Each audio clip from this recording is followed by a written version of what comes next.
Well, howdy, everybody. How are things? How are things going? I gotta tweet out that we're live. Thank you all for showing up. I got a lav mic on today because things are a little bit different.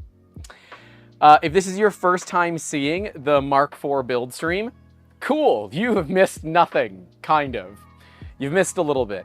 We tried doing this previously and we had internet issues. So, and it looks like we are already having internet issues. Cool. Well, there's nothing I can do about that. I am also now recording locally, so should this stream be a problem, there will be a video of it that goes live. Ashley asked if I was able to unlube the bearings. No, we didn't do that. There were a few things that we didn't do. So we got all the way through building the bulk of the frame. We were about to put the X-axis onto the printer when I realized that the internet here was so unreliable that we had to stop the stream. We didn't have an option. So spent the next week trying to deal with it. I've now had 2 different Spectrum techs at my house. So we'll see how this stream goes. And the one that was here today, hey, hope you're watching. And to the FedEx guy that loves 3D printing, hey, hope you're watching as well. I try to make friends. Bambi2 said, did I uneat the gummy bears? I did not. So I had 2 gummy bears that said to eat 5. So what I did is I got another bag of gummy bears. I think this is a business expense now. I think I can expense out the bag of gummy bears. I will show you guys in a bit, but the American Haribo and the, well, not American Haribo, very different. And they're going to taste really different too. So, certainly interesting. Ashley asked if I restarted the router ahead of time for good measure. Yes, everything has been restarted. So yeah, I've kind of done everything that I can do to ensure a smooth stream. And if things go wrong, it's not on me. I'm sorry. Nomad's Galaxy says he prefers their cherry gummies. We just tried the twin snakes. Those were way better than I expected them to be. But enough talk about gummies. We've got a printer to build. So, oh, and of course, my window capture isn't set up correct. Of course it's not.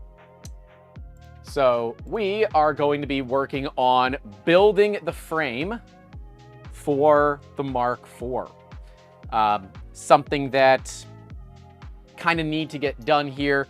My goal is to have this thing built by the end of the week. We actually have an event on Sunday. Yeah, Sunday. An event on Sunday where we are going to be taking the Mark IV to that event. So it kind of needs to be done by then. So I'm going to pop out the chat here so I have it. I'm going to bring up my my thing here. We're going to get building this stream. So yeah. All right, let me just make sure everything is good. Everything is copacetic. How's my computer? How angry is my PC? PC is happy as a clam. All right. So I did rebox some of the stuff. I didn't put any of the hardware back in the bags because honestly, it just wasn't going to happen. So getting it all back together wasn't going to work, so we didn't bother. We're going to need these frame pieces, and we're going to need the printer frame. So let me grab the printer frame. For those that are looking for like the original unboxing experience, I forgot to put it in there, but I can link the original unboxing video that we did, where I go into a lot more detail, and I'll go into some of the detail again here. I just don't want to say the same thing too many times, at least when it comes to different stuff. But I do want to thank Prusa because they did send this kit over, so thanks, Prusa. Thank you for making this happen. And thank you for working with me on the fact that my internet sucks. So, yeah. This is now the frame for the Mark IV. It's a die-cast frame with lots of hexagons because those are the bestagons. But the hexagons are there to not only reduce weight, but increase rigidity. So this frame is proper stiff. So we've got that. I've got all the hardware here because I took it out last night. For those that are channel member supporters, there is an OnlyFans stream available for you. Yes, I said OnlyFans. It is available for our OnlyFans, if you will. Not on the website. It's just for... You get the joke. Valen961 says, Clipper on the Voron versus internet problems of the Mark IV. I wonder which will ultimately defeat our hero. I've been dealing with internet issues for 5 or so years now. So... I've just given up hope on that one. They have beaten me. I have been beaten by the internet trouble. So we're going to start by getting the long pieces on. They go on the front just like this here. So I'm going to start by flipping the bad girl over here, popping in some of the screws, and it looks like, yep, we want them on the inside there. So you can actually see some of the area where I did have the screws in previously. We did learn something valuable on the first run through. So I was torquing everything when it said to torque it. It might be better to not do that immediately. Get them tight, but don't like torque them, right? You want to have a little bit of wiggle there. All right, this is just frustrating. You want to have a little bit of wiggle. That will help you just make sure that everything kind of aligns properly when you get, the actual frame set upright. So definitely something that we learned the first time. So hopefully, if you are building a Mark IV for the first time, well, hope you enjoy it. And there might be some tips and tricks you're learning here. There might not be, but if not, we're going to build this together. So, let's hang out. I said, yeah, when I did mine, I had to loosen them. The frame wasn't square. I was able to fix it, though. It's actually much more square than my Mark III now. Yeah. So when I first built this, when we first had the frame built, it was not anywhere close to square. She was rocking... nope, Grant, don't make dirty jokes. You're not allowed to make dirty jokes. It's a sponsored stream. You have to be an adult. But, yeah, it was rocking a little bit. So if that does happen to you, it does say that if it's less than 2 millimeters, you're fine. But honestly, I don't know. For me, I'd want to make sure it's, kind of there. Bammy says, I need an adult. Don't we all? Don't we freaking all need an adult? I need an adult, too. Remember, we will carry out the tradition from last stream. Every time I drop the Allen key, take a shot of water, right? We're going to stay hydrated. We're not going to have you go to the hospital. So drink some water every single time that I drop a hex key here. Yes, you could do this with your own tools. I am, however, doing it with the tools that Prusa sent. Historically, those have been more than adequate for this kind of thing. But if you do prefer to use like an electric screwdriver, that would be fine. I will say I took the machine apart in less than an hour on stream. So realistically, it could have been done in like 25 or 30 minutes. Let's be real. All right, so we got those first two done. Now it's time to get the back ones on. So Prusa has included some cutouts here that the frame pieces sit in. This is really smart. So this is all done in the casting itself. Mitch asked if I'm rebuilding it. Yes, I am rebuilding it. Is the new stream setup working well? It's kind of the old stream setup, but we've just made some small adjustments. I am waiting for an A380, so an Intel Arc A380. I bought one, so I am waiting for that to show up, which AV1 encoding should reduce the load of the PC out here, so should help out. But yes, Mitch, I am rebuilding it, unfortunately. So, bit of a bummer, but that's life. Ashley said, I just named this function a placeholder because I didn't know what to call it. Well, that's okay. Nothing wrong with that. So we had a Spectrum tech out earlier. It was a maintenance tech, and they replaced all the connections. I will say this is probably the maybe 10th or 11th time that we've had new connections placed. And when we went back out, someone had spray painted a bunch of lines all down the road and all over my yard. So I'm hoping those lines are for where the buried cable is, so that maybe, just maybe, we're going to get fiber soon. Because, yeah. Incendium87 is asking, why disassembly and rebuild? It's because I live in the middle of nowhere and have crappy internet, and the first build did not... It's not watchable. Like, if you go watch the first build video, it's not watchable at all. The first hour or so is totally fine, but after that, we drop over 14% of the total frames sent to YouTube, so it's just choppy, choppy, choppy. John Olson says, bonjour from Paris. Watching on vacay. Buddy, don't, man, go visit. That will be videos that we will be releasing soon, too. Amber and I went to Paris for 36 hours after Smurf. And we actually did, we did the Louvre, the Eiffel Tower, you know, the basic, you know, touristy stuff that you would do when you go to Paris for 36 hours. But we recorded the whole thing. So there is also full footage of because you're on my shoulder the whole time. So there's footage of me walking up the Eiffel Tower, all 700 and something steps of it. Miss Amber really wanted to climb the tower. She'd never been to Paris before, so I obliged, and I was able to do it. So, yeah, enjoy your vacay in Paris. Paris is absolutely beautiful. There is a pho place right off the Champs-Élysées by the Arc de Triomphe. It was phenomenal. Absolutely amazing. That was not supposed to be a pun, but it came out that way. I forget what it's called, but Amber's here, and maybe Amber can post the name of the restaurant. It was really, really good pho. Yeah. John, if you're in our Discord, let me know.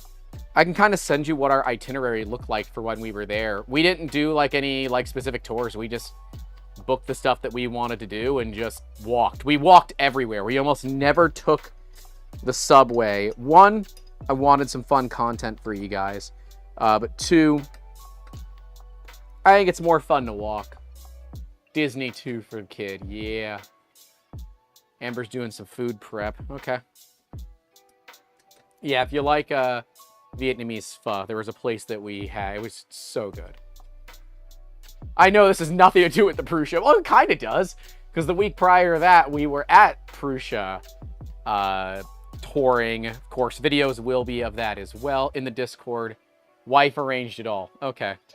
Well, hey, next time. Yeah, if you're in our Discord and you are traveling, anywhere that you're traveling, chances are we have fans that know that area really well and can give some recommendations. That was actually one of the most enjoyable things for us, is that every place that we traveled when we took some time off for Smurf, we had fans say, oh, go here, go do this, go do that.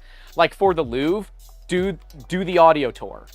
It's on a Nintendo DS. It's a really cool experience. Like Mikolas and a few others at Prusa's like, you need to do this. Like, just spend the money. It's worth it. It's worth it. All right, got to make sure I have my extrusions on the right side here. I do.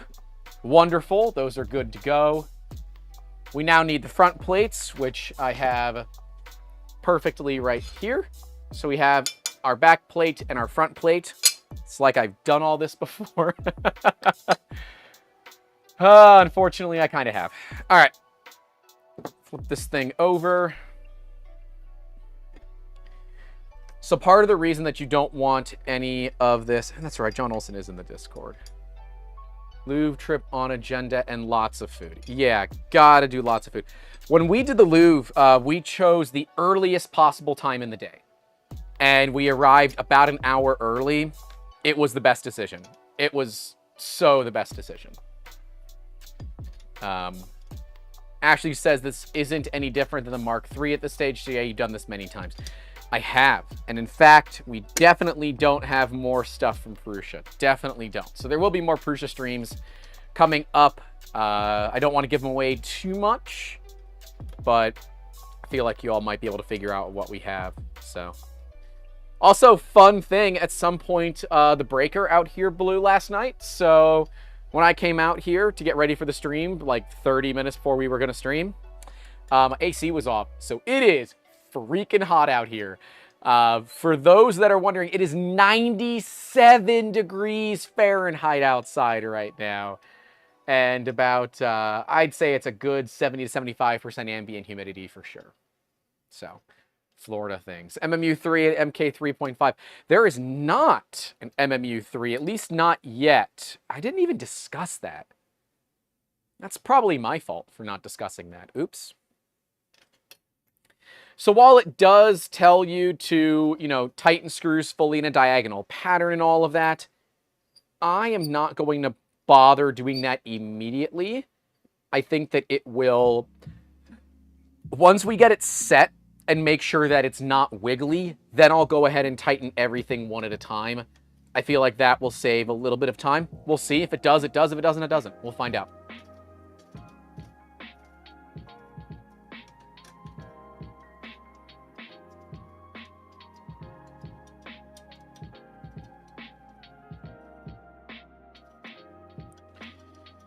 How's everybody's day going? Everyone having a decent day? I hope you're having a decent day. It's was it a Wednesday afternoon? I lose track of the days, man. I lose track of the days.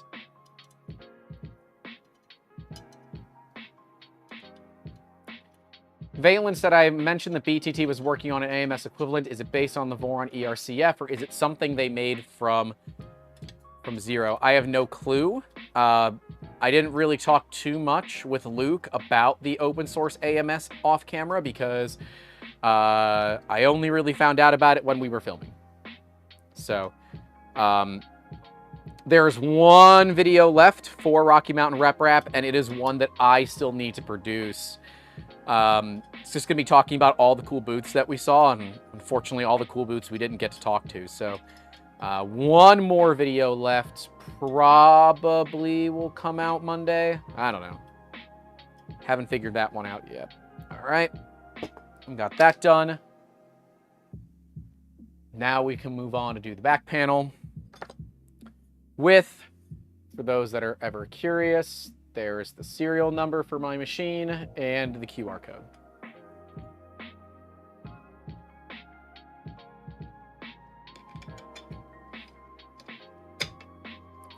John, I'm just saying, you're only like a 2-hour flight from Prague. It's probably not even expensive. I'm just saying. Just saying, buddy. You could ditch the family, let them go hang out at Paris and all that. You could go over to Prague. It's pretty awesome. Like, we are planning on going to Smurf again this year, and like, I'm close enough to Prusa. We're going to Prusa again. You have to. It's you got to go visit the Promised Land. Valen says, do I have any plans to build, test, and compare the MMU and ERCF? Since now you have a Voron, build stream of an ERCF would be very interesting. Funny thing, my brother actually won an ERCF on Zombie Hedgehog stream, which is hilarious. But that is his. I might build one. I don't even have the Voron like running reliably yet. So that is something that I kind of want to get done first, is get the Voron running reliably. That will be for a future stream. I've been taking a little bit of time to understand Clipper a little bit better. I'm just very, very busy. So, yeah. Nomad says, only if I visit the Promised Land of upside down printing. Are there any cool manufacturers of printers in Australia? I mean, we have some awesome fans in the land down under, so... Oh, there's another one. Take a drink of water. That'd be really cool to go visit them and check out what they're doing, because quite a few of them have businesses.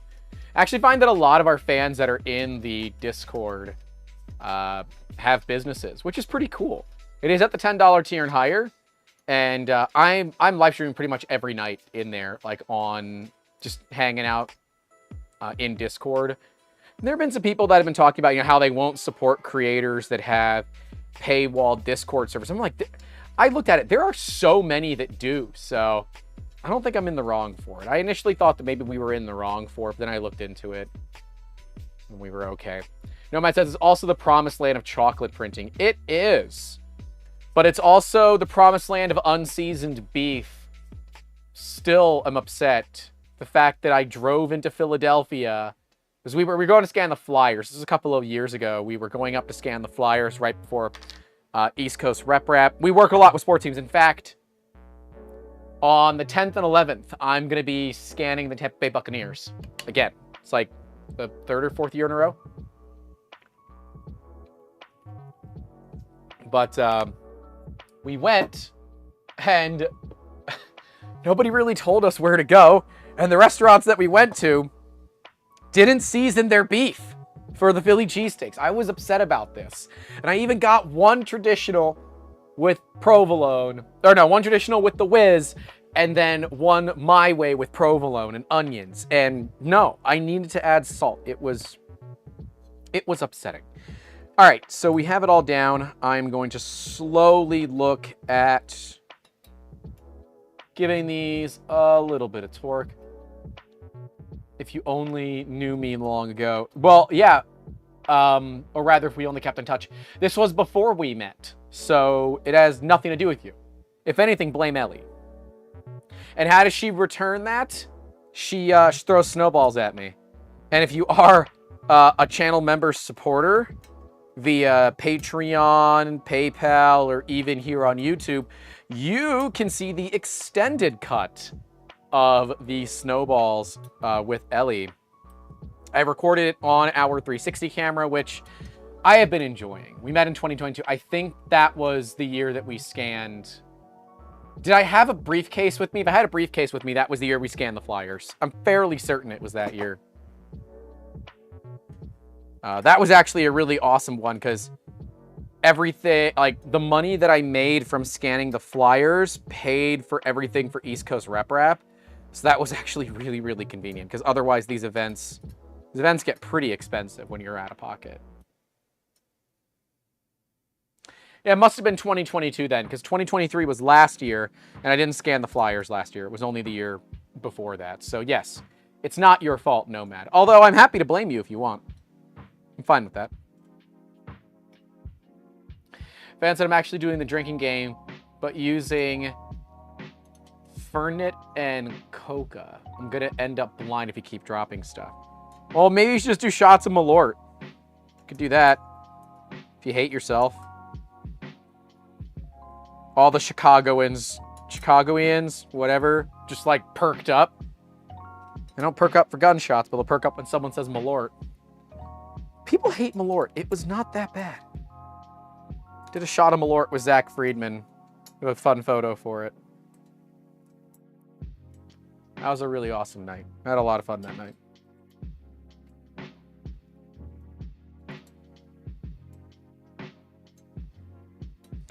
I'm just getting everything tightened up here. We're still checking to make sure that we're not at a square. Any wiggle that you see, I'll let you know if it's actually wiggling. But right now, this is wiggle of the entire table. So if you notice, even the boxes are wiggling. FlexiSpot did reach out. Oh, it's off balance. What the heck? Again? Well, let me tighten it up here and see if maybe that will fix it. So it is rocking again. It is terrible. It's really not that bad.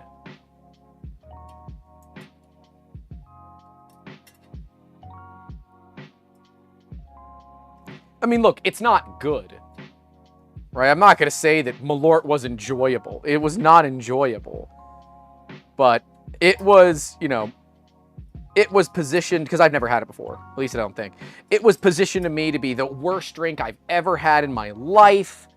It was going, you know, I was going to be a different person after I had it. So we're a little high back here. So I'm going to loosen these 4 and it should drop it down. And it really was not that bad. Just saying.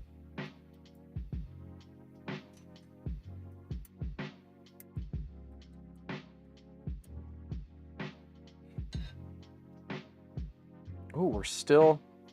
Is there something on the other side of the feet here? Let's make sure there's nothing on the feet.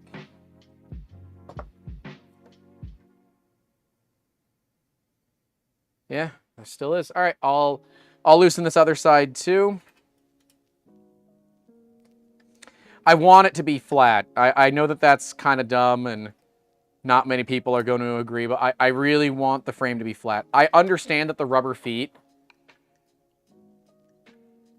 Look at that. It still wants to rock. I understand that the rubber feet are going to fix a lot of this, but I'm neurotic and I need it to be right. Sorry.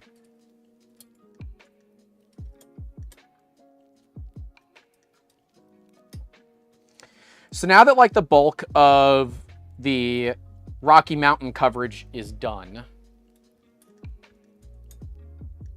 what would you guys like to see different about future coverage of these conventions? I think I want to make some changes. I just don't know what, right? Because I feel like we film so much content, and because it's not like, it's a lot of interviews, right? So I just don't know. I don't really know. Because, like, I just enjoy talking with people. It's a lot of fun for me to talk with people. Like, I really, really enjoy it. But the videos don't really get the views. So, we'd love to know what kind of videos you guys would like to see from Rocky Mountain and 3D Printopia and others. The interviews are fun, just we don't get the views for them.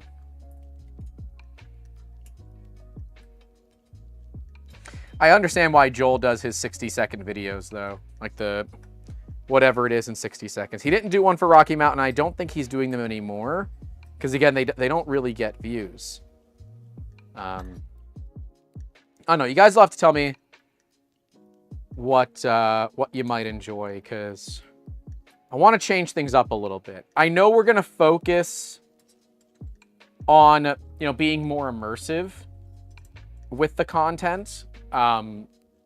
Really try to push 360 content for people, which we started at Rocky Mountain and we're going to continue doing it. I know I'm pushing more podcast guests for content as well. That's going to be a thing.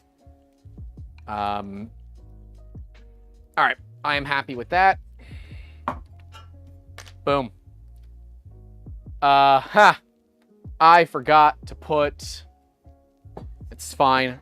There's supposed to be some of the... Oh. Can these only... No, these should be able to go in regularly. I can take them out regularly, so they can go in regularly. Valen said a good way to get views is bikini streams. Well, that is not me, unfortunately. I'm sorry. You need 2 of these on each side. Yeah, 2 of these on each side. And these little M3 nuts. Forgot to put them in. No big deal.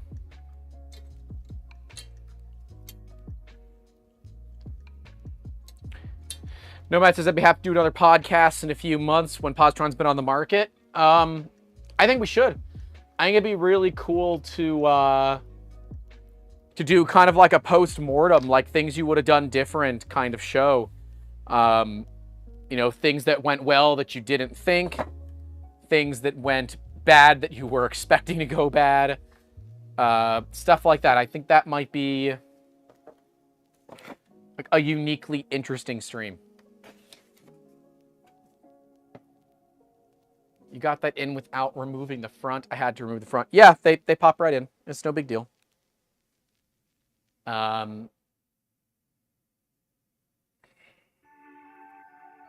Seems to work on Twitch. May want to shave a bit, though.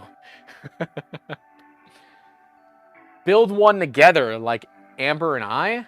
Oh, you mean me and Nomad. Yeah, he suggested that we do that. I don't really have a spot for, like, someone to come and visit at the moment. Donaldson says, one thing I haven't seen is a round table with content creators. You have a lot of creators there. What was great about the year and what everyone sees for the future? I do have that, actually. At Rocky Mountain, I was part of a talk. And part of that talk was what we see for the future. So, I do actually have that. Yes, some things are not in the bags like they should be, because as I've already discussed, this is not my first time. That's the bearings. Where'd I put the feet? I put the feet somewhere. Nope.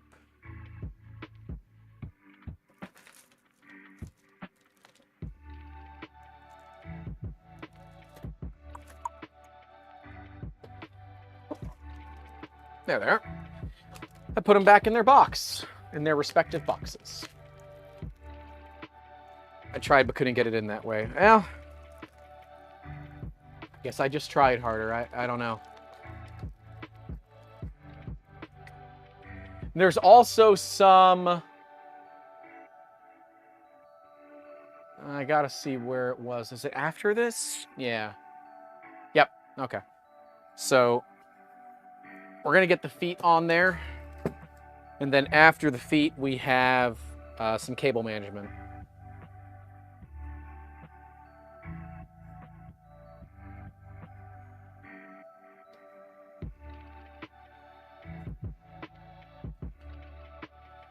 Bunker Shop is here. Says hello, everyone. How you doing?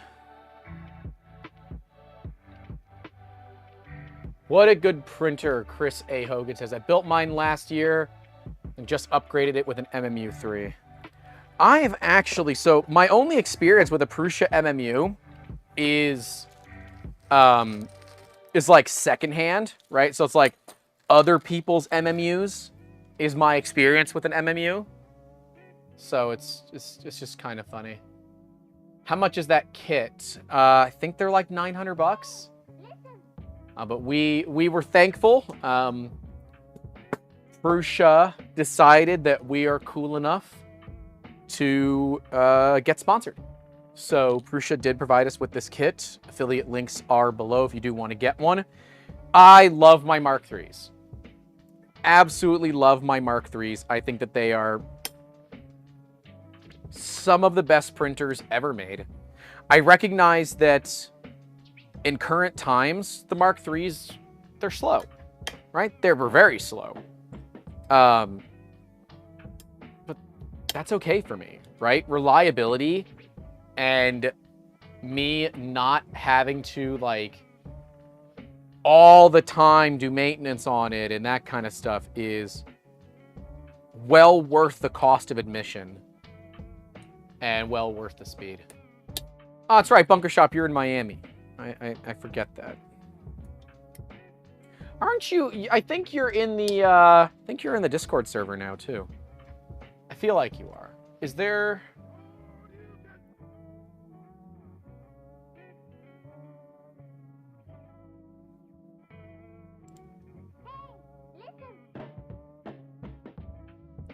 Okay, and then two more go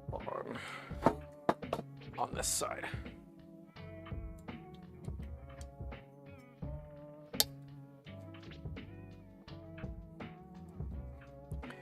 I really like these cable management clips compared to the old system. Like, quite a bit, actually. It is much my preference, this old system.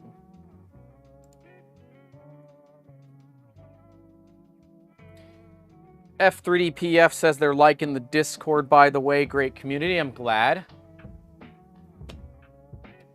Kit price on site is $7.99 before shipping. Oh. Really? That's cheap. All right. Hey, this is a full Mark IV kit build, so gonna be doing that. We got to get our PSU, which is right here. We need some screws now. So we need M3x10s. I think those, and then we need a couple of these M4 button heads. There's the other one. Beautiful. So then attaching the PSU. Which side? It goes over here? Yeah, it goes over here. So we want to put the screws in a little bit here. Been waiting to jump in chat, but didn't want to overstep. Bro, you're in the Discord. Like, just do it. Just freaking do it. If we're in there hanging out, come hang out. There are no rules. Like, oh, you have to be in there for a while. No, freaking come in and hang out. We all like having fun. We're in there just hanging out often. The only time that it's that the rules of engagement are a little bit different is there's a channel called Working, which is like, hey, I'm in there to do work, or whoever's in there is in there to do work. You know, just respect that. If you want to chat with someone, that's fine. But just be respectful of the fact they are trying to work. I have a package at my front. Oh, God. All right, Chris, do I have to go get it? What the hell did you send me? Do I even want to know what you sent me? Do I have to go out and get it now? Oh, Mad Cat's gonna be at Open Sauce. That's awesome. What did Catlet? What did you send me? Not if it isn't raining. No, it is not raining. It's not raining. Oh, Chris, it's small. Story of my life. I bought the GPU. So I bought the A380. So I am excited. I think that's going to be a big change for out here. I'm very happy to see that. So am only 48, Mad Cat.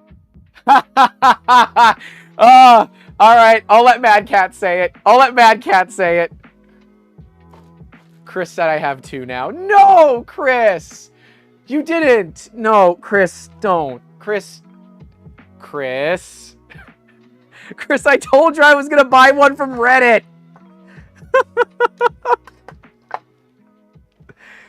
Chris, get the return label for it. I'll send it back. Ah, Chris, I don't want you spending that kind of money on me. I mean, thank you, but damn it, Bobby. It is, but they're not cheap. They're like $125. Like, I was just waiting, and this system works, so I'm very happy with what we're doing, and I'm too lazy to pay the premium. Although it might rain later today, I might need to go get it just to be safe. Chris, how dirty is my front door? Chris always judges me because my front door is pretty nasty. I've been setting the weeds out front on fire, so it's a little bit weird. Just go grab it real fast. All right, I'll be right back. Oh, hey, I have a wireless lav. Y'all have to tell me how far it can work. So, all right, I'll go get it. So I'm inside the house. I'm walking through the house. I'm in my living room.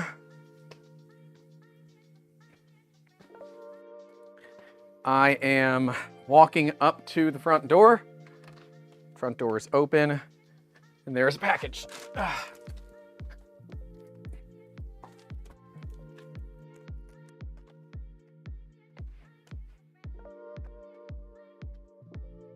And I'm walking back. I got a wireless lav, so things are a little bit different this time. All right. Ah! We got a package. Oh, wow. All right, I gotta open this like under here because my address is gonna be not that it's not public record. You can search my address online. Hey, you all want to see my package? Here's my package. Here's my package. And of course the knife that's normally, I got a steak knife. All right. Is this the steak knife that we literally use for cooking steak? It might have been. Too bad. Now it's a package knife. How much did I pay on Reddit? I paid $80. Shipped. Thank you, sir. Look at that. Dude, we got the coolest freaking fans. Dude freaking sent me a graphics card. That is so nice. Like, this is... I don't feel worthy for this. Chris, can I like pay you for this? This is too much to send to somebody. Like, I'm just a content creator. I'm nobody special, man. Like, I greatly appreciate this, but I feel very guilty, right? Like, I feel really guilty about this. Because I didn't tell you, and you felt obligated, and now I feel bad. I can't install it now, unfortunately. He said, nope, get on with the show. Well, there you go. There's an Intel Arc A380. Chris, dude, we're gonna talk later. We're gonna talk later. I greatly appreciate it. Holy crap. I don't feel worthy of this. Seriously, thank you. Thank you. I'm gonna get some water and then we're gonna get back to the stream. Thank you. Seriously.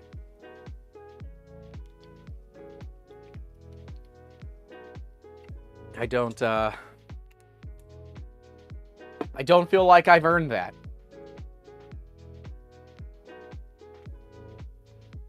I appreciate it. Thank you, guys. It's,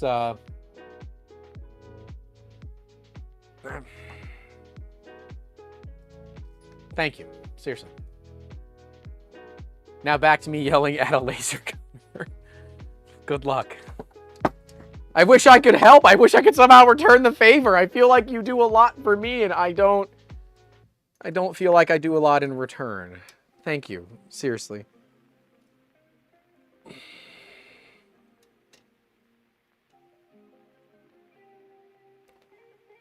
Okay, now Mad Cat saw the comment. Yeah, so Bunker Shop, you have no excuse. Mad Cat's going to be 58 this year, and he uses Discord all the time. You have no excuse.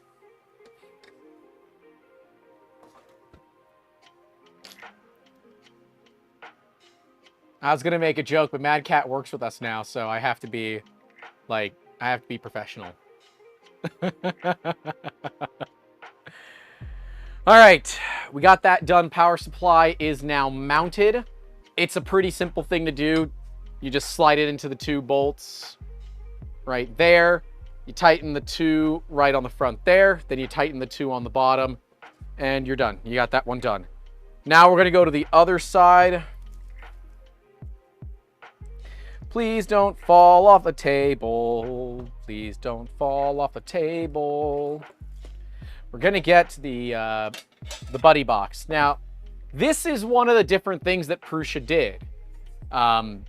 The box for the Mark III is all plastic. This, it's metal. I didn't scratch anything, did I? No, I didn't think I did. So yeah, this is all metal. That's pretty cool. Oh, Mad Cat, you're behind. Mad Cat's behind a little bit. That's funny. Yeah, Mad Cat's like a few minutes behind. That's always funny when you can tell that people are behind in the stream because their comments are happening in the past.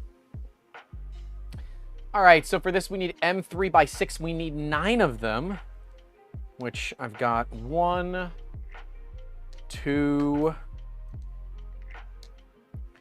3, 4, 5, 6, 7, 8, and 9.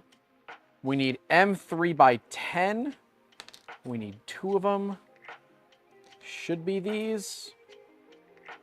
Probably. All right. Yeah, should be M3x10. All right. And the thermal pads. The thermal pads I have already installed. So the buddy board has thermal pads on it. So I've already done that. I did that in the last stream. So just pretend like I haven't done that yet. Okay, thanks. Okay. So we're going to get a couple of the screws mounted onto here. And for this, I'm going to turn on the webcam. I think that it is going to be helpful here.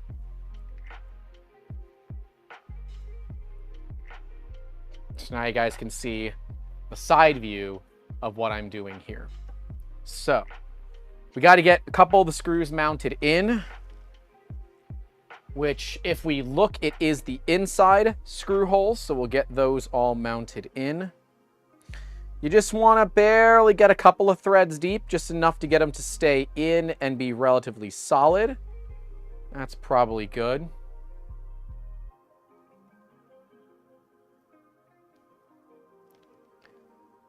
Same thing with these lower ones.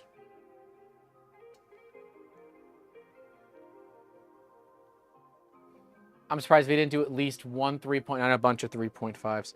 All of my Mark IIIs are stock so far. Phantom printer, well, stock-ish, right? They've got printed part upgrades, but they're stock otherwise.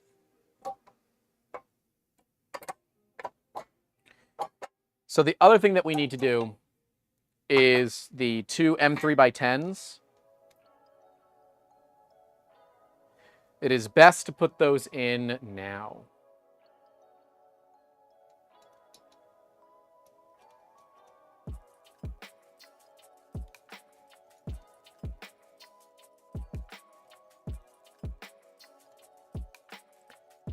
Valen asks, at what point do I think Prusa will have to stop using a Cartesian system and go Core XY for their mainstream printer? I love my Prusa, but they are starting to lag behind most high-end printers. I don't know. I am surprised that we don't have the AFS as a printer yet. Like the actual printers that Prusa uses for the AFS. It's a really, really cool piece of kit. And we had the awesome opportunity to speak with a freaking awesome dude. His name is Tommy. And he is the overseer for the AFS project. And yeah, you're gonna wanna see that. So I think that well, yes, right, Cartesian is a little dated. Cartesians are still really useful, like really, really useful. So I don't really see them changing it anytime soon. If you want something that's Core XY, go get an XL. You can get a single tool head XL. They're not very expensive. Comparatively to like anything else on the market at that size, the 5 tool head XL, or the single tool head XL is actually not a bad deal. Yes, you pay a Prusa tax, and I've talked about this many times. In fact, I talked about it on Friday. You pay a Prusa tax. But if you're the type of like, right, if you are someone that is a power user, that doesn't want to leave their machine stock, that wants to try to push every ounce that you can out of a machine, Prusa's not for you. And it was never really for you. Right? Prusa is for people that want a Toyota Corolla. It's not for the people that want a Ferrari. Now, the Mark IV is supposedly quite fast. Like, if it's anywhere near the speed of my XL, that'd be freaking sweet. That'd be really sweet. Phantom Printer says, Amber gonna eat all the gummy bears? My wife and daughter literally took the bag out of my hands when my Mark IV arrived. Well, then you should tell them and say that they didn't follow the directions. Because they didn't. Prusa is a Corolla. What is an Ender 3? Ah, yes. An Ender 3 is an S13. It's a 240 SX from the 90s, okay? And it has been beat to hell by 19 people that all say it was, you know, only driven to church on the weekends, and it's rust-free. They've never, you know, money shifted the car, right? And they know what they have, no lowball offers. That's what an Ender 3 is, right? It's it's the hoopty. It's the hoopty of vehicles. But I could say it's also the 240. You mean it's not a Geo Metro? But see, you need to put a lot of effort into making a Geo Metro like a fast car. You don't got to put a lot of money to make a 240 a fast car. You don't got to put a lot of money into an Ender to make it fast. But you probably got to motor swap it. So you got to put a new motherboard in it. So we just replaced the clutch. I mean, look, I'm all whatever like clunker car that you want to use here, I'm for it, right? I'm totally for it. All right, so I already did the peeling and the sticking of the things for the motherboard. So there you go. There's all of that. Pinto. The Gen 1 Ender 3 is definitely closer to a Pinto. Yeah, for sure. All right, so now we're going to turn off the webcam because we're flipping the printer up. This is where we're going to add the motherboard in.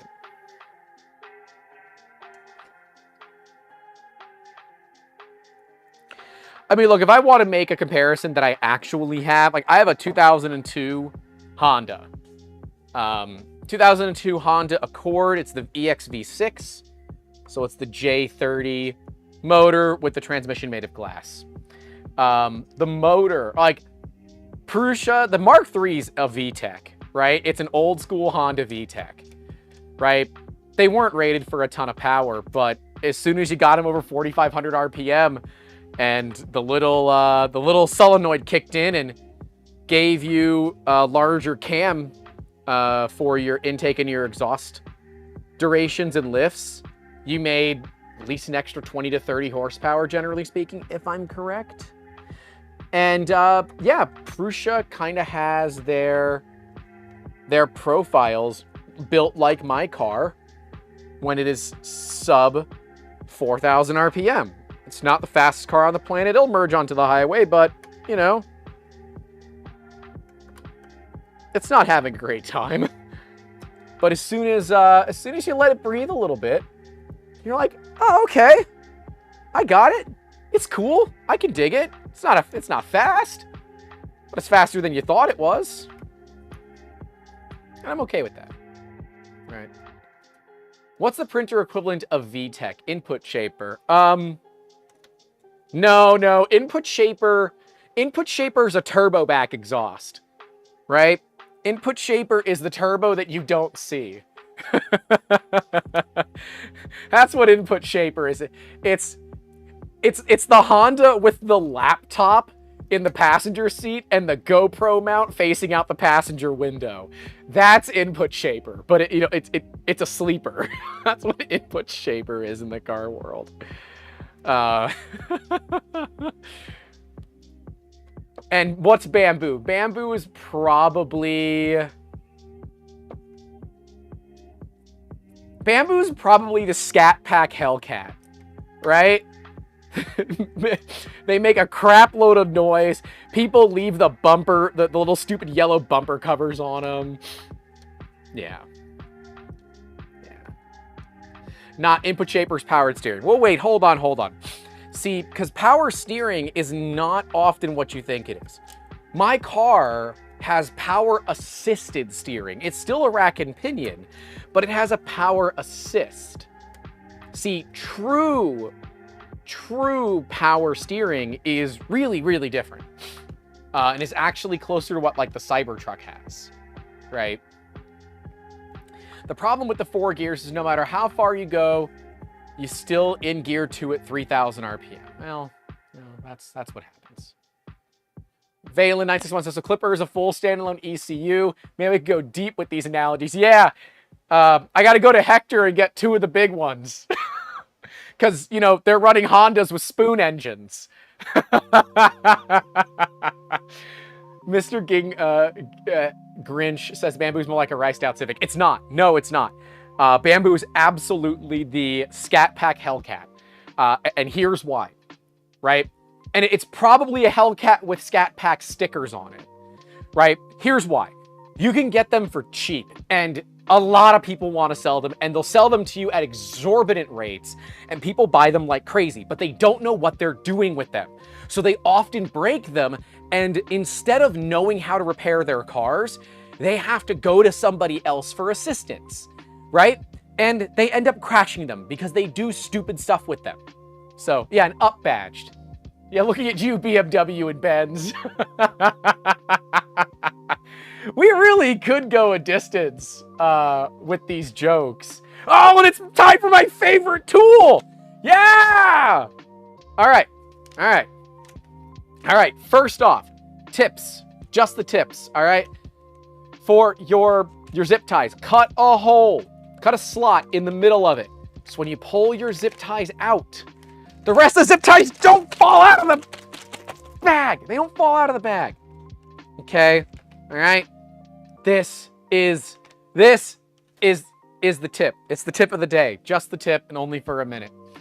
Now, we get to use my favorite tool, which is that tool right there. It is super freaking cool, and I went absolutely bananas for it. Absolutely freaking bananas for it last time. Check this out. Okay, you put the tool there. You drive. You just literally push down with your zip tie, and it bends the zip tie for you. Okay? All right. This is so cool. It is honestly one of those tools that someone said we could do this better, so they freaking did. No, I must be upset that zip ties are Grant's favorite tool. Phelan said realistically Bamboo are more like John Deere. They work, but you can't fix them yourself beyond normal maintenance. That one's not bad either. And don't use the whoosh.jpg. We literally have a sticker in our Discord for this because I'm the one that normally misses the point.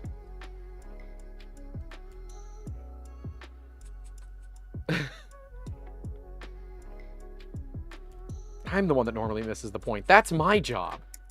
Don't be taking my job.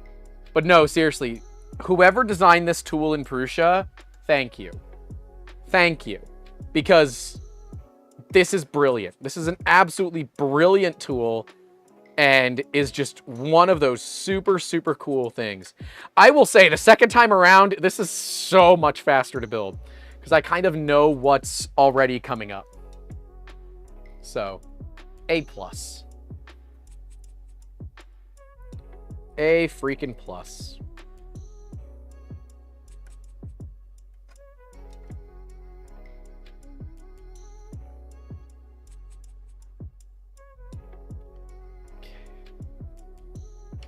Ashley said the MK4 reminds me of the Chevy Bolt. It just works and rarely needs maintenance. I had a Chevy Bolt for 3D Printopia last year. I'm sorry, I did not like it. I did not like it. It was nowhere near as fast as I needed it to be. Yes, electric can be fun and all that jazz, but it did not have the power where I needed it. And because it was not the car that I was intending to rent, it was the only available option if I didn't want to wait 2 or 3 hours to get a car. So I wasn't expecting to use an electric car, so I wasn't prepared for what I would need to do for an electric car. So I was not... TLDR, it's mostly my fault. I wasn't prepared. So. Yeah. Where is this mount? Here it is. Okay. You're going to need M3 by 10, and we're going to need 2 of the square nuts. So, I already did the square nuts because this was part of what we did last time. So, I just need to get the M3 by 10s, which I got right here. We now need to insert it onto the printer. Cool potatoes. Do note orientation. It is interesting that this part is F1, but the F is upside down when you mount it properly. I never did understand that, and I never did ask why that is that way. I wonder if that's if that's intentional, or if that's just like a leftover mistake, or if nobody cares. Ashley said, I'm surprised you didn't think it was fast enough. If you're talking acceleration, it's plenty fast for everyday driving. I found myself next to a big rig who was not going to let me over. And even while stepping foot to the floor, it was making 160 kilowatts, I think. It was barely enough to get around this guy, right? So it had instantaneous torque, but yeah, it was not enough. It was a fun little zippy car. It also has no storage. For me to put the bags in the Bolt, we had to fold the seats. Now, there's a Bolt EUV. I think I should state. It was the EUV. The little tiny one that has no freaking trunk. So to put any bags in the car, we had to fold the rear seats down, which was just stupid. Valen says, if the F1 is on the casting, then it's probably just an error. Fixing casting molds is really expensive. It's on the printed part. On the bottom here. So there's a printed part. Printed part right here. The F is upside down. So I don't know if that's intended or not, but it really doesn't matter. So next we're going to need a different part. We're going to need that part, and we're going to need the Y motor. And we're also going to need a thermal pad. I already installed the thermal pad. If you're wondering why, then you have not watched the whole stream. But I have already gotten to this part prior. And unfortunately, our internet is so bad here that we had to take the printer apart and redo the build. So if you are watching this for the first time, welcome. This is definitely not the second time I've done this. So we need a couple of M3 square nuts. Those are already installed. As you can see, the steel in there. This is labeled F2. We have our Y-axis motor, which you can see right there. That is our Y-axis.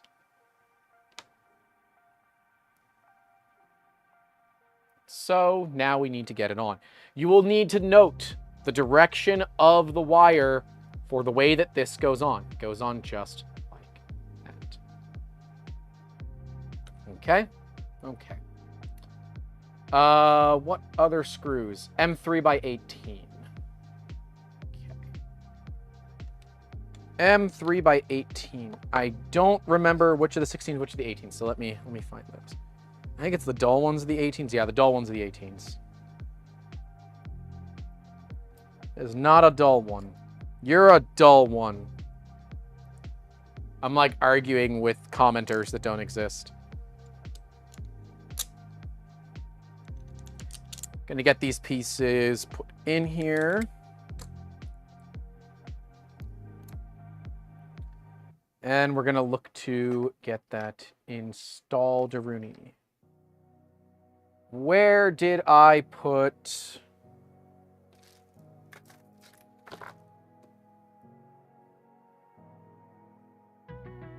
Where'd my hex key go?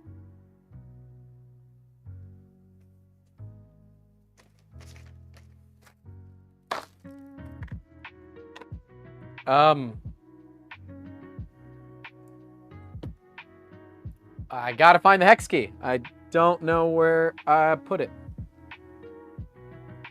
It's neither of those. Oh, it's right there. I didn't see it. We're good. We got it. We're okay. I'm dumb.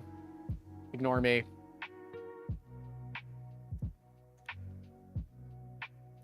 We're also going to need GT2 idler under the motor wire. Thank you.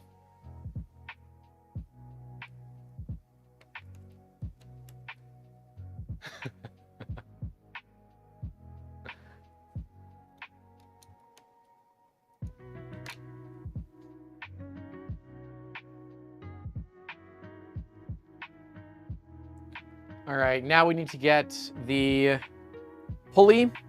So for this, you're going to want to make sure that the flat is facing you. So you want to make sure the flat is facing you. You're going to want to put the pulley on. And you're going to want to make it even with an Allen key on the topmost surface, just like that. From there, you align the center of the screw with the flat. You snug it up, verify your position one more time, just like that. Then you crank it down a little bit. Okay. Then you get the other one, tighten that one down as well. Done and dusted for that. All right, now we have to put the Y motor on, which will go something like that. And for the screws,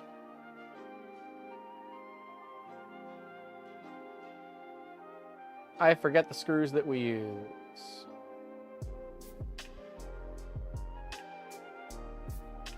It's got to be the M3x10s.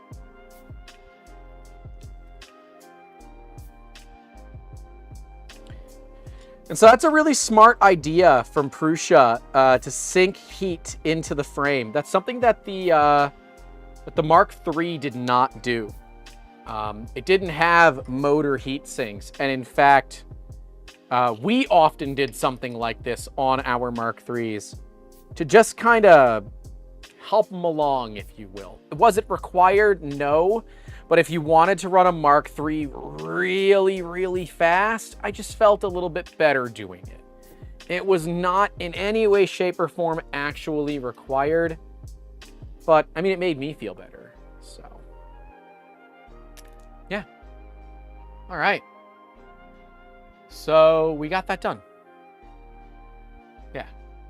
Yep. Now, unfortunately, there are no bears for me. There are bears for you guys. There are no bears for me. I already had my share of bears for this. Although, I could open up the other package of bears.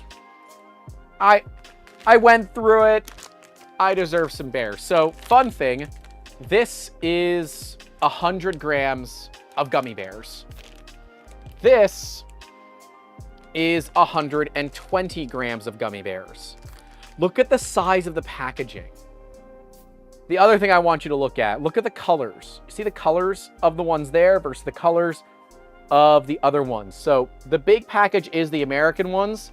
The small package are the ones from the EU.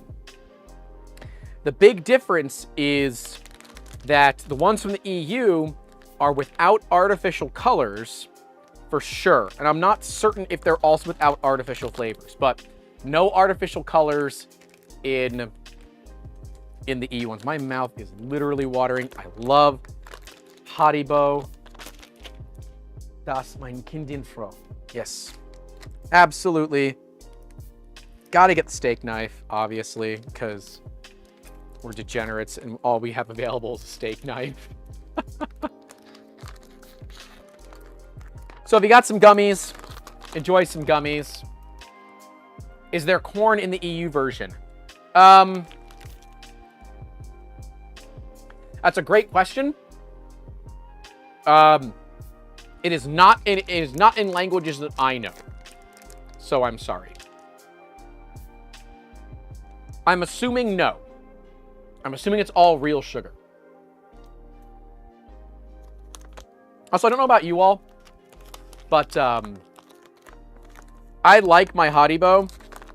After they've sat out a little bit, they're a little too soft. They're also very warm right now.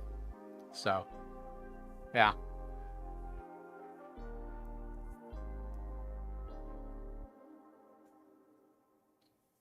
Vans, I don't know if you ever plan to build a 2.4. If you do, please get the aluminum machine parts kit that replaces the plastic ones. They look incredibly sexy in metal.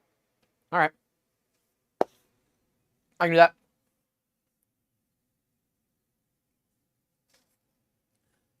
Oh, dude, the master of shiny is here. Hendrik is here. How you doing, dude?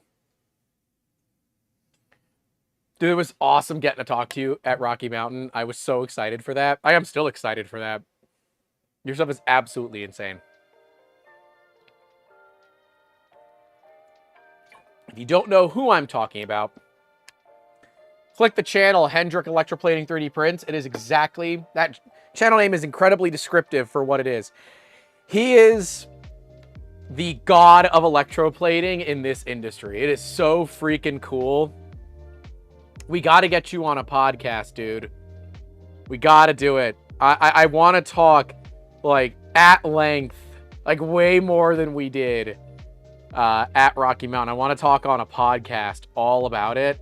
So I think it would be super cool to dive deep into, like, what got you into it, why you're doing it, the process and how you came upon it. That kind of stuff is just super freaking cool to me. All right, so we got the frame done. So get your gummy bears if you haven't. Next up, we're going to be moving on to the next one.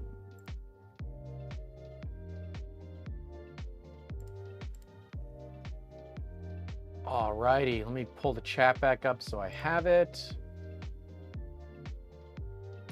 We need Allen keys and a permanent marker, which I had a way around this, and we're gonna try them. Oh, all right. We have the rivalry, right? O-Rod says, if you like hard Haribos, you're going to love Albany's gummy bears so much better. I do like Albany's, but I've always preferred Haribo. Amber brought me some Trolleys the other day. Sacrilege. Sacrilege. And I'm looking at you, Devoid Colossus, even though you're not even watching the stream right now. Trolley is not superior to Haribo. Damn it.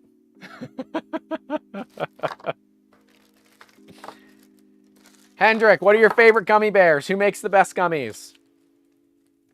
Because Hendrik's actually not from the States. I think most other people are from the States. So who makes the best gummies? I need to know. I need to know from someone who, like, Haribo. See? See? You don't have to agree with me, to be clear. Yeah.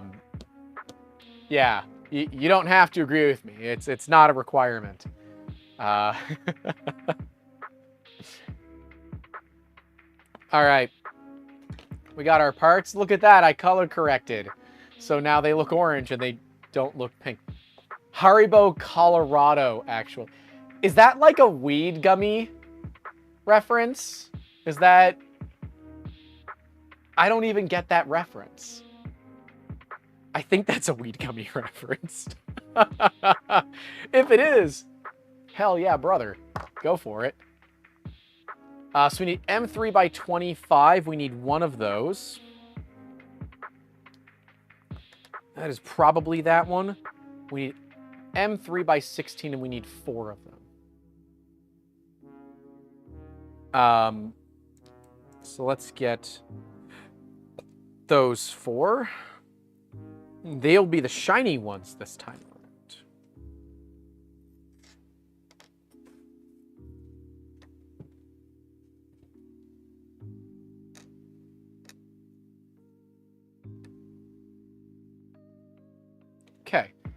got those 4. We'll need some square nuts. 50 people watching you build a Toyota Camry. Hey, this is not a Camry, okay? This is an LS swapped Camry. It's not a Camry. In Colorado, they have the best ones.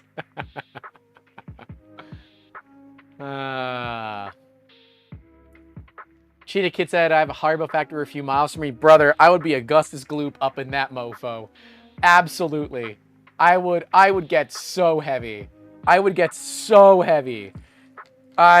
Especially if they did factory tours. So like, sir, this is your 8th factory tour this week. I'll tell you when I've had enough. I prefer a diesel swapped Prius. Is that just because you want to roll coal on all the other Prii?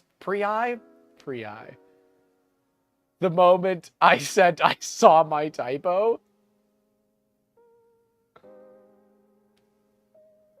Wait, so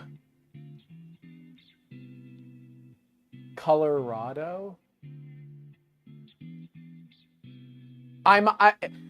So that wasn't a devil's lettuce gummy joke?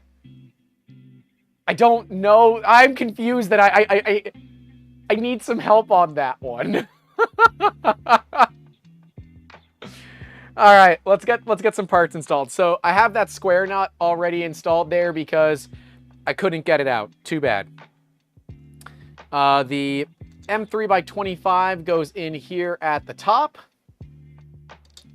And don't make the mistake that I did on my first go-around of this. Make sure that when you install stuff, that you use the right length screws. I accidentally used the wrong length of screw on the top and the bottom here. They're supposed to be the 16s, not the 18s. It's very easy to put the 18s in here and not the 16s. Like a big dumb idiot, I was a big dumb idiot. But I feel like we already knew that. Lucid Fox, have you booked time with me yet? Are we talking before this weekend? Because that would be super great. And if there's not a time that works, just like DM me on Twitter or something, right? Aren't you the person I'm supposed to be talking with this weekend? I'm fairly certain you are. Fairly certain you are. If so, we need to get that rolling. Oh, it's Armored Turtle. Okay.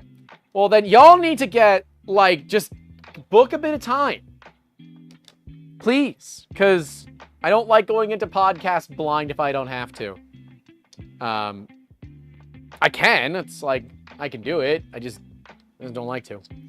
All right, so this is where we have the little fancy trick here. So, I'll put this up to the camera. What am I doing? I have a camera that can zoom. Zoom. All right. I don't have to move it as far. So, the trick to get these nuts installed, these nuts, if you will. You got to put a screw in from the back. Then you literally tighten it and it pulls the nut down. And then you loosen it up.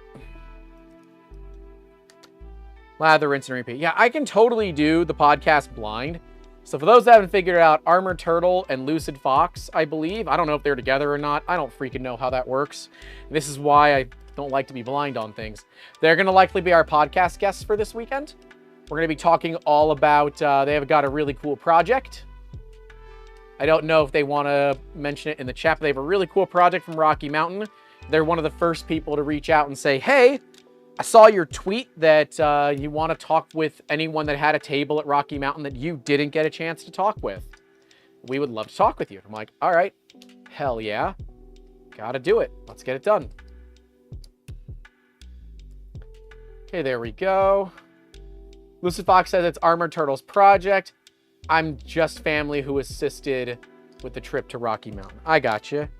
Well, you're cool then, family. Because I don't have friends. I have family. I used that in our server the other day. It was funny as hell.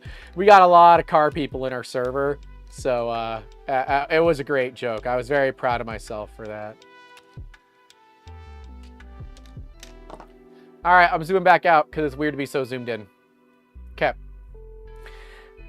Oh, I didn't, if I pulled that one all the way through, then it pulled itself back out. I don't really think it's that big of a deal. Let me just do it real quick here. Karen's here. How you doing, my dear? How are you? Just gonna make sure they're all seated, which they are. We've got that screw in, we've got that screw in. Now we need to get the square nuts in. I did take these square nuts out, so you're welcome. All right, let's get a little zoom action again on this. I was gonna zoom out because it was easier, but now we're gonna zoom back in. This one's kind of weird, and it's a really, really difficult one to do on your own, especially on camera. So I normally use a pair of, it's so hard to see on camera. Oh, and he drops it. Is there like a modifier for when I drop like needed parts on the ground? I don't know. There we go. So just kind of get it in there. And then, okay, then I push it in with the small Allen key here.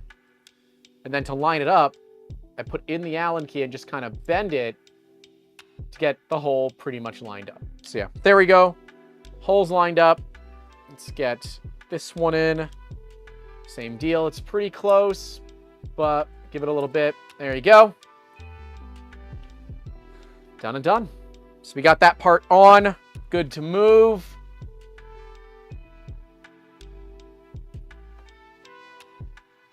All right, now we're moving on to the other part. We've got two nuts on here, same deal. Since I already put these in, I think I can just press them in with an Allen key. We'll see. Yep, yeah, you can. So I am using the Torx key because it is slightly like a taper on it, so it can push it in relatively straight. That worked for me. It might not work for you. Please follow the directions.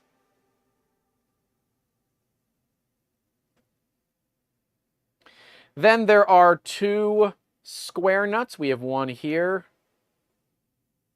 and another one on the other side. Now, unfortunately, both of these square nuts are going to have a tendency to pop out for me. So I am going to take a little bit of plastic, try to push it up a little bit so these square nuts don't fall out. I don't want them to do that. Oh, almost. Hold on.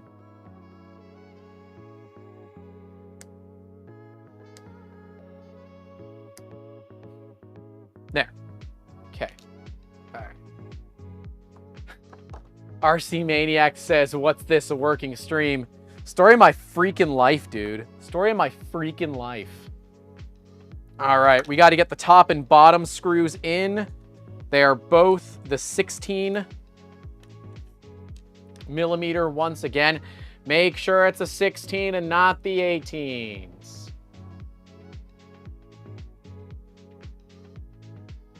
Okay, schedule a time. When did you schedule a time? Now I'm curious. When did you schedule a time?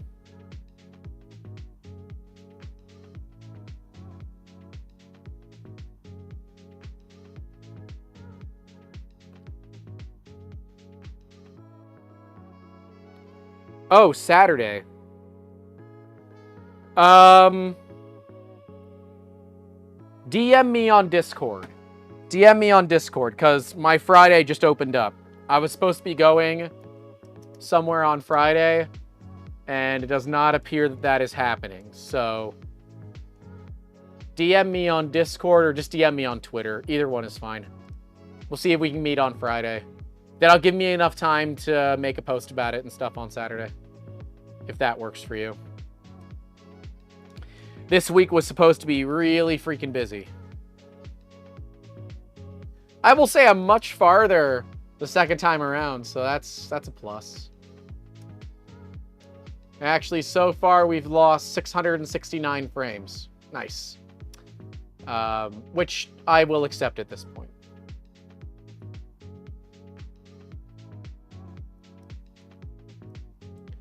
Lots of ringing on that part.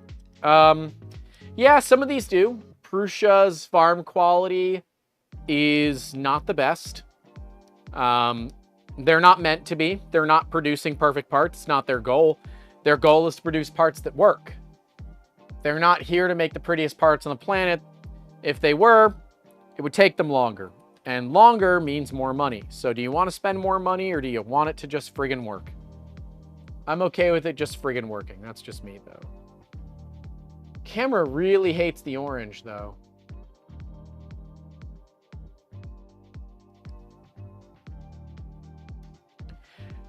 It actually says Prusa's farm quality is worse since she built her Mark III. I don't know. Like, some of these parts are really nice. Like, this part has some VFAs, but like otherwise it's really not that bad. Yeah, neither of these parts actually have a lot of issues.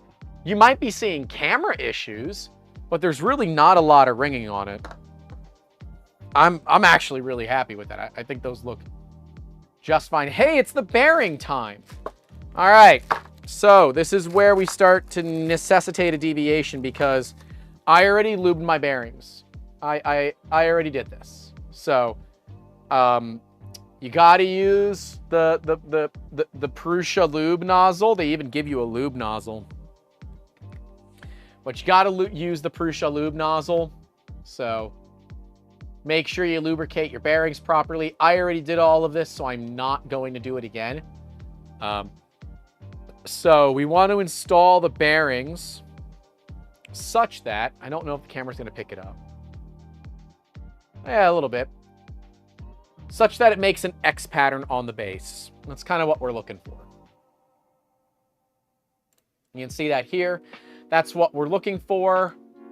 So that is what we're going to do.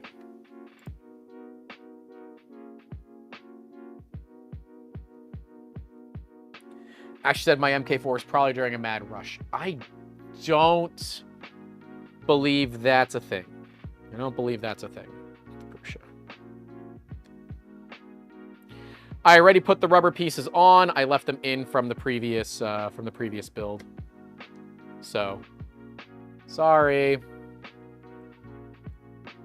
Filament they use is recycled a bunch, and they use their farm for testing. So there's ringing, but maybe you got ones for machine running config not optimized.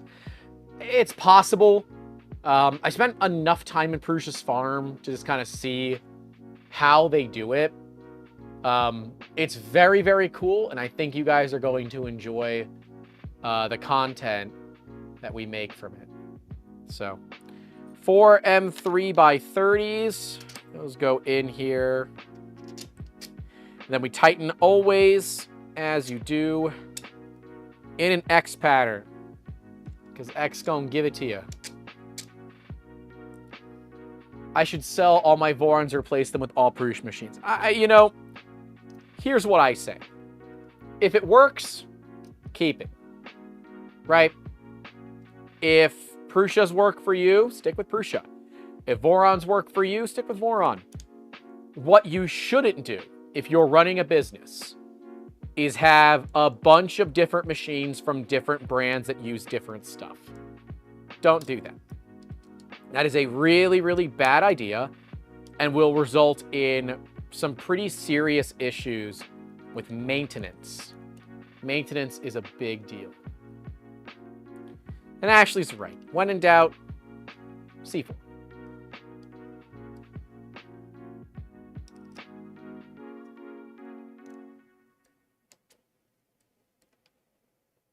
Okay. Got one bearing in. And now we're going to do the other one.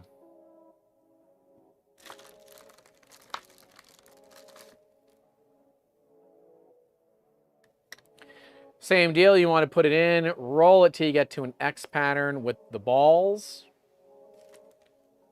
And then you slide on this connection piece. But this side is a little bit different, okay? Take note here, all right? It's 2 M3x30s in the left side Okay. There we go. Like it didn't go in. That's not good. And then 2 M3x18s on the right side. So you definitely want to make sure you get that one right.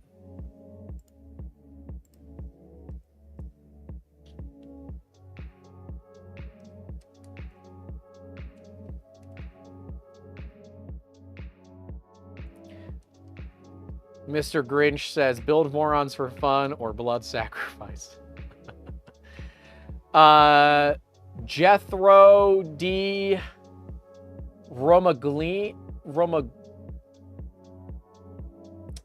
Jethro. Jethro says, am I going to finish the entire build today? I'm going to try. I don't exactly know, but we're going to try.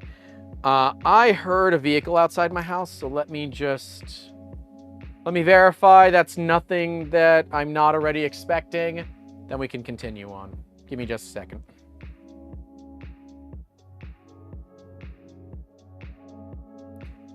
It's UPS. Hello, UPS. UPS is out front of my house. What do I have arriving today? I don't remember. I don't remember.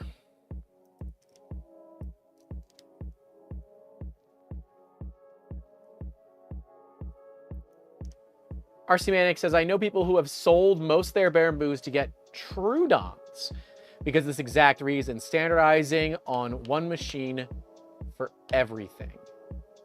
And they also need to print helmets. No fit for X1C. Yeah. It might be GPU number 2.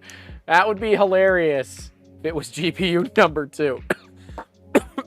I can check to see how big the box is, I guess.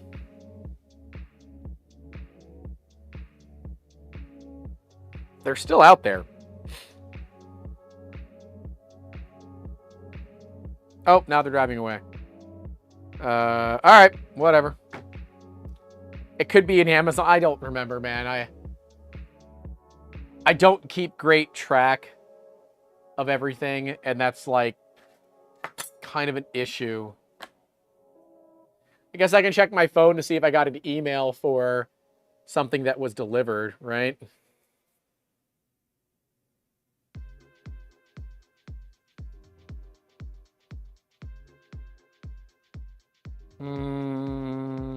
No.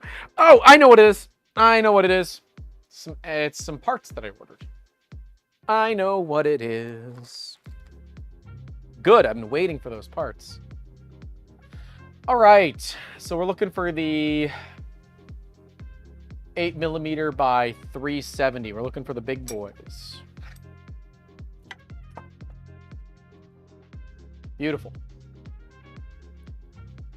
And we need to get the LM8 UUs out. So, fun fact about these LM8 UUs, the bearings might be stainless steel, but the casing is not. So that's, that kind of sucks. So I got some fingerprints on mine that are damaged. We'll get them on, and then I'll show you guys what we did last stream. So we did something really fun. So we couldn't find a permanent marker out here, but what we could find is a diamond nozzle. And well, diamond is harder than steel, so we marked the steel ball bearings with a diamond nozzle. There's the mark for one of them. There's the mark for the other one. And there's the mark for the third one. I know you probably can't see it on camera, but we used a Diamondback diamond nozzle to scratch steel. And the nozzle still looks brand new. Gotta love it. That was freaking brilliant when we figured it out. Don't forget, you got to gotta lube your bearings. We already did all of that. We cleaned and lubed them already. Now it's time to push the bearings in. So let's get that done.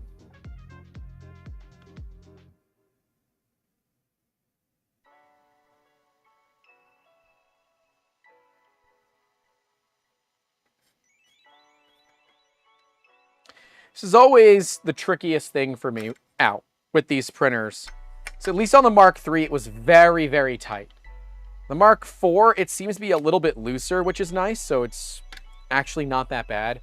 But on the Mark III, man, you really had to give her. You had to proper give her.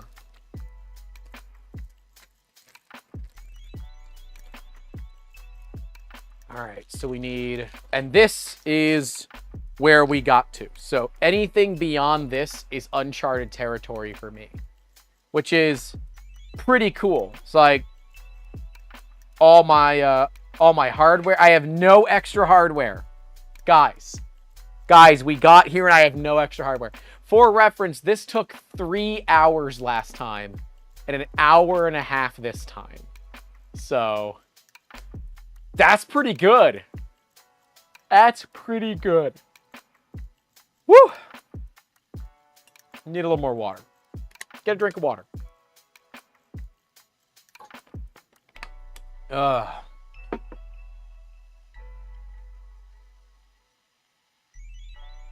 Okay. Hex spacers. All right, that is a new one.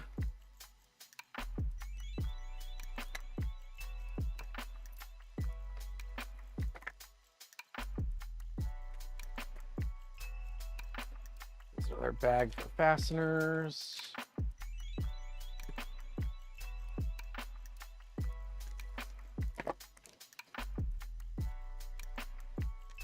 All right, I'm gonna put this over here a little bit. Gonna move the motor kit. So what do hex spacers look like? Let's see.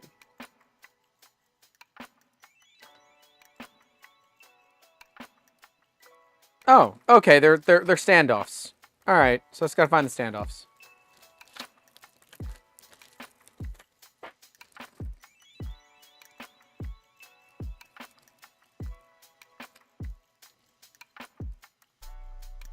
Well, don't see him there. No standoffs in here. So I gotta find the other bag.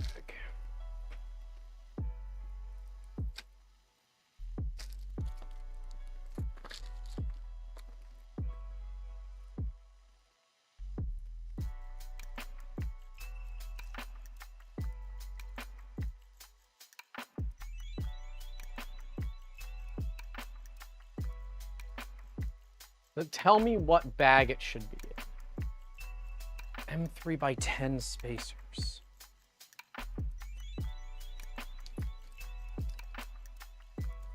Are they potentially in a different bag? I'm not sure.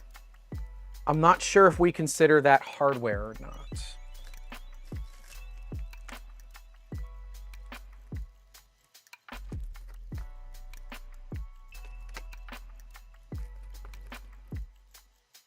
Ah, all right, yeah, it's not considered hardware. It's in a different bag.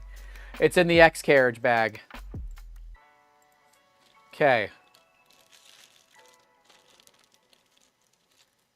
Yeah, look in the comments. You can often find someone told you where you could find the parts. Yeah, I know. Has Grant lubed the rails yet? I lubed the bearings last time. DeWitt says, hi, Grant and stream. Hello, sir. How are you? All right, so we got our hex spacers. We need...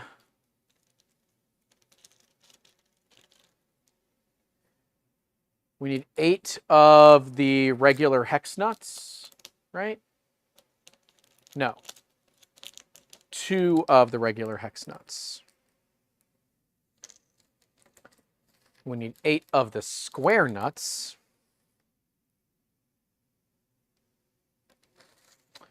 And if you guys did miss it, we just did our interview with Prusa from Rocky Mountain, which was super awesome. M3x10.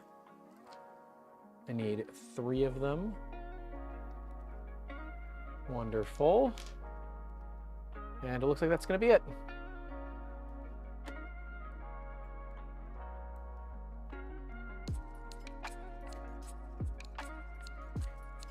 need a better seat out here. Oh, you know what? Would that work? I got one of those, like, pillows for chairs. I wonder if that would help. Because I just have a stool out here and it's not very comfy. Not for my back. So this is the part that we're working on. And this is on the bottom of the part. Nope. Bottom of the part is that way. Ah, okay. There are 3.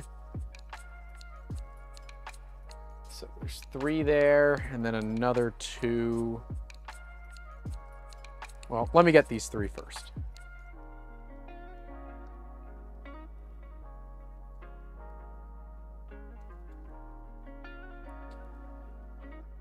Paul Mendel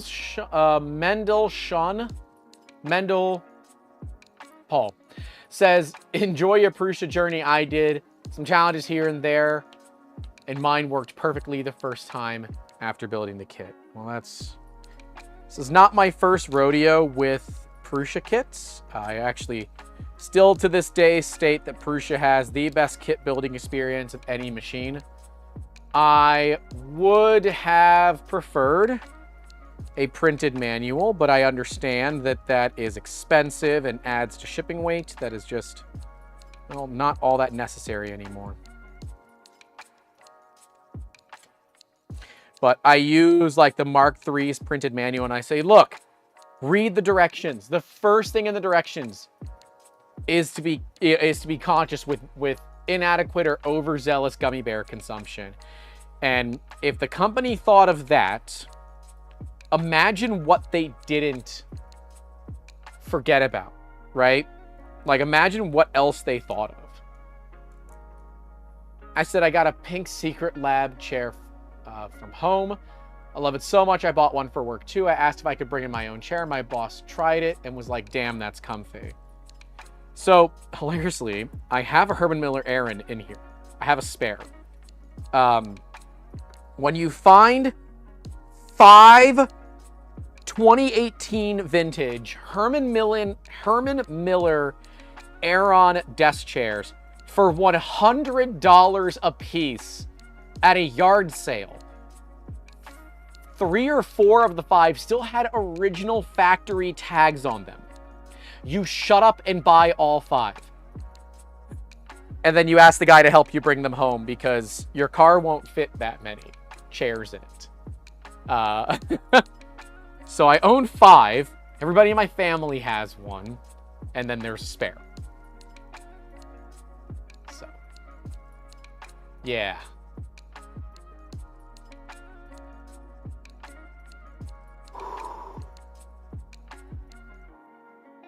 Okay.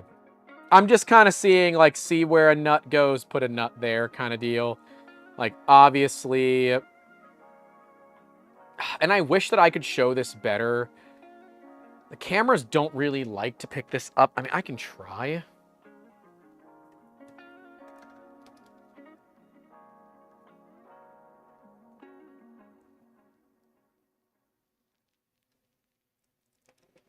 Late night stream when? Brother, did you miss the late night stream from last night? Like, I feel like that was a thing that we did. All right, yeah. I mean, that's a little bit better. So you got... It is really about the same size, isn't it? Yeah, it is. It's about the same size. All right, that did you guys no good. I'm like, oh, that'll be helpful. It'll allow them to see it better. No, it did nothing.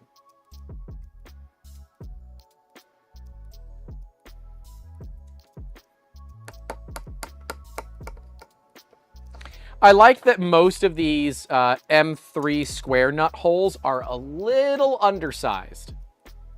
The goal for that is that the nut goes in, it doesn't come out, and it doesn't rock. So if it's not really left to twist at all, it has a much, much higher tendency to not get messed up when you are inserting it. And by inserting, I mean using pliers as a quasi-hammer. You saw nothing.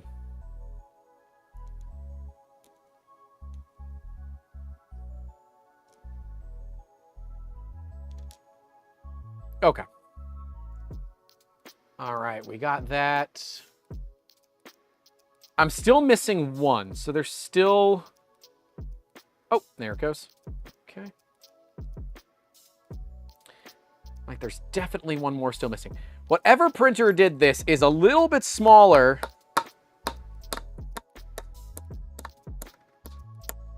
than the other printers. Oh,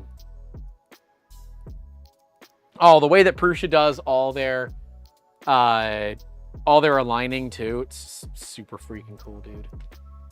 Super freaking cool. All right. Time for some nuts.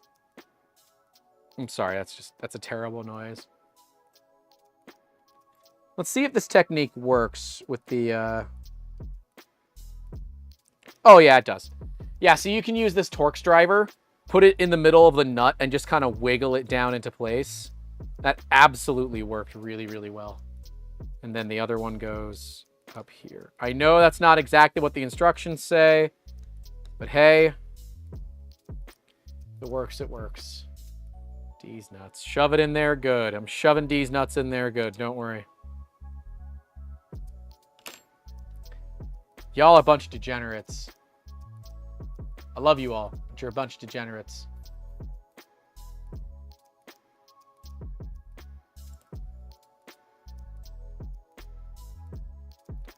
All right, so on the back side, an M3x10 goes in. And then attach a spacer nut. Okay.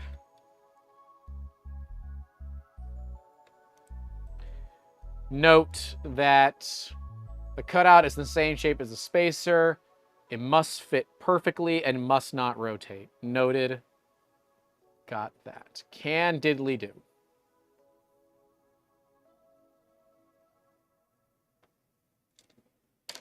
Okay. Yep. We got that. It fit perfectly. It's not rotating. Beautiful. Okay, and we're going to do the same thing with the other two, right? Yep. All right. I can do that.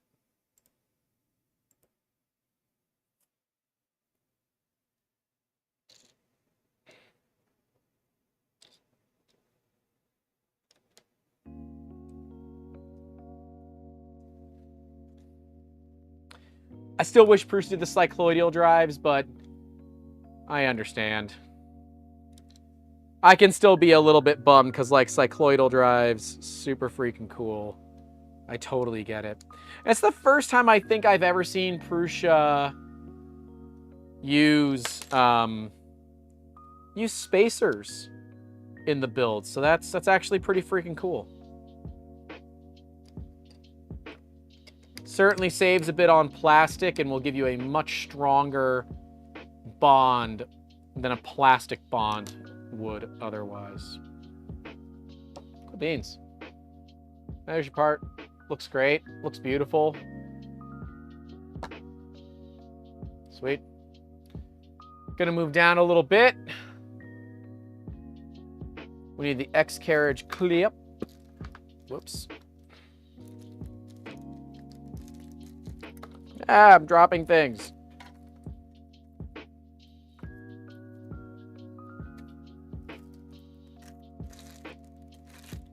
That's Y-axis.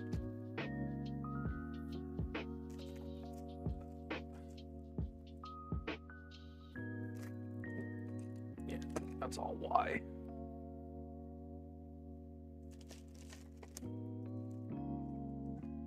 Z-axis, next extruder, Y carriage. Where's my X? Is the Z?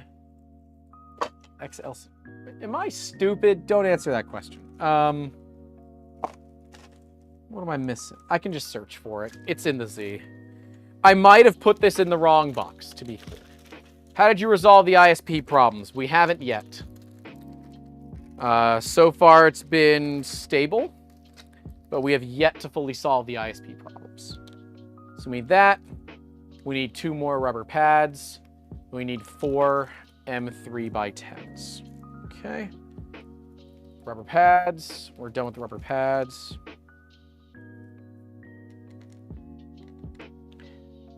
Two, three, four, M3 by 10s.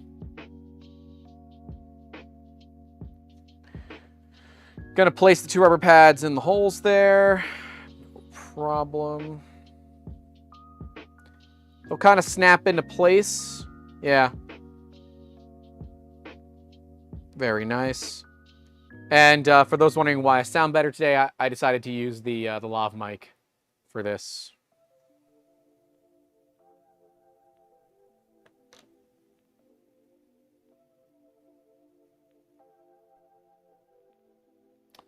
Forgive my ignorance. Are the parts are PETG or yeah, they are. They're PETG. So you're good.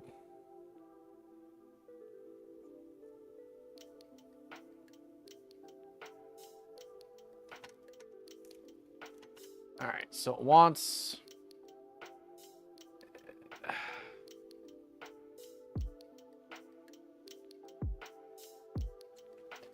this. It goes on the bottom. I'm not stupid here, am I? I might be a little stupid.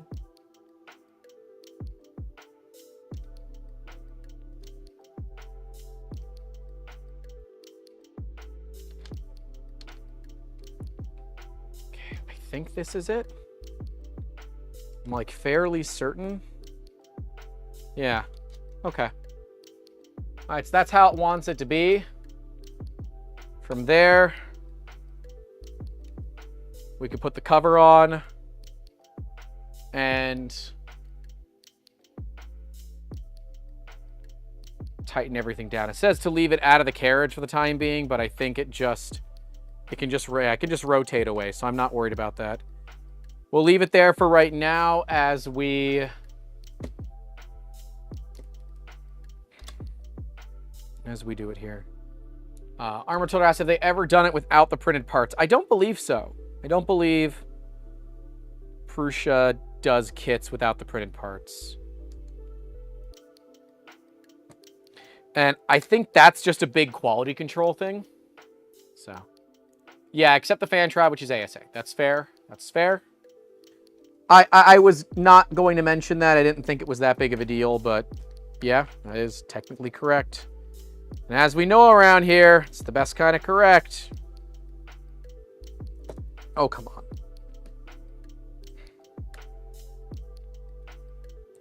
Sometimes those little T-nuts, or the little square nuts, can be a freaking problem, man.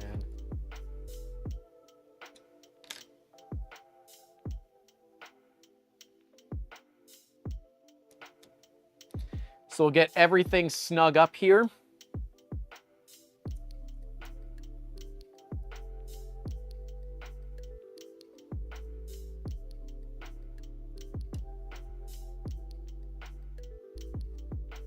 And then we can go ahead and tighten everything down.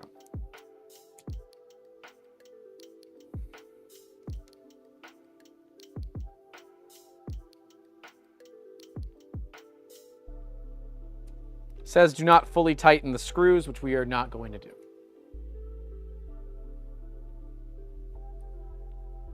Oh, you know what? I didn't check bearing orientation. I'm going to pull this off and verify that I have my bearings oriented correctly. I'm fairly certain they are, but it's not that big of a deal.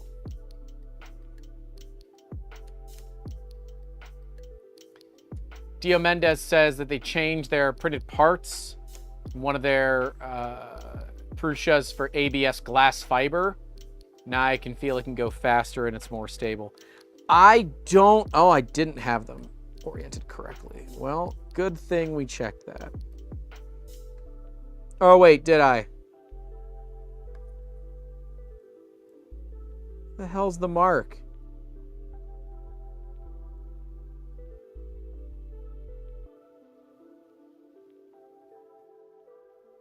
What the sin?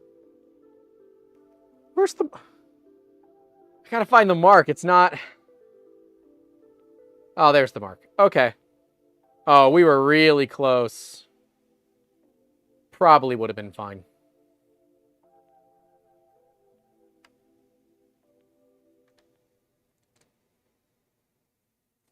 No big deal. Better do it right.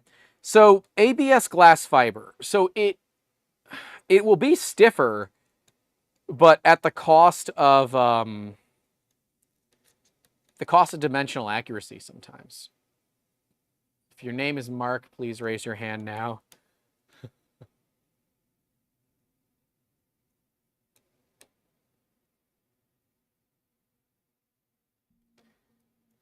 Dr. Stefan Crank says, I made a mistake and printed a better fan shroud out of PETG. Didn't go well, and I reprinted it with ASA, which holds up a lot better. That is the nice thing. Like, if you're going to reprint the fan shrouds with, like, an ABS or an ASA, thankfully, those materials don't need cooling.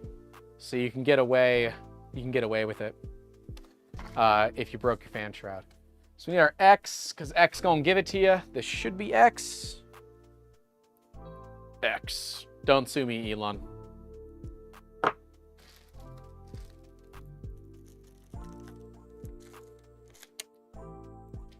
We need that part. We need M18 by 3.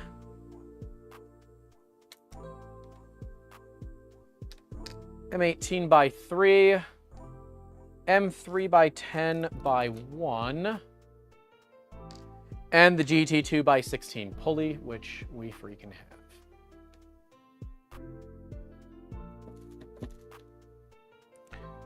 Insert the M3 by 10 here. Okay.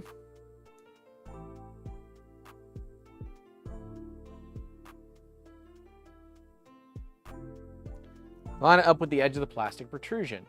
Do not tighten the screw. There are no threads inside. Just insert it freely.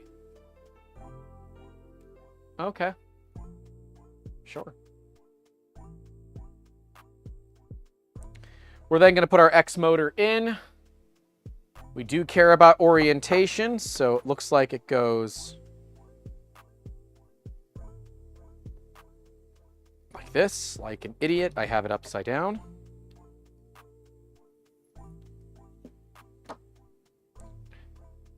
Okay. Tighten the screws just slightly. No problem. We can do that. Armored Turtle asks, given PETG, how does it withstand in a chamber environment? So, Prusa says it's fine. I've never enclosed any of my Prusas. I've never really needed to. But we definitely don't have an enclosure to test that with. It should be fine. If you don't actively heat your chamber, it will be fine. If you do actively heat your chamber, you will need to reprint your parts. That's pretty much how that's going to run for you.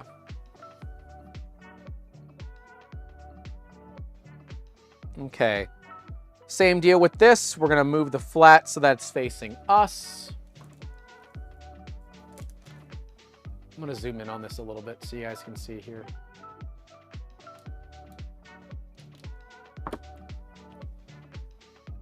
Or at least attempt to show you a little bit better. We're going to get that on. We're going to use an Allen key to get it to the right height. From there... Oh God, I'm off camera. I'm sorry. I didn't realize I was off camera. There you go. Use an Allen key to get it to the right height. Secure it onto the flat with the turn of one screw. Rotate it to secure it to the round. Okay. And then me personally, I go back to the flat like a rascal, if you will, and do that. So we do want to note our motor orientation. Wire goes out the bottom, which it definitely does. Beautiful. Oh, it's time for belt routing. You guys know me and belt routing. We're not the best of friends. So let's zoom back out. Let's give you a better look at things. It's time to do belt routing.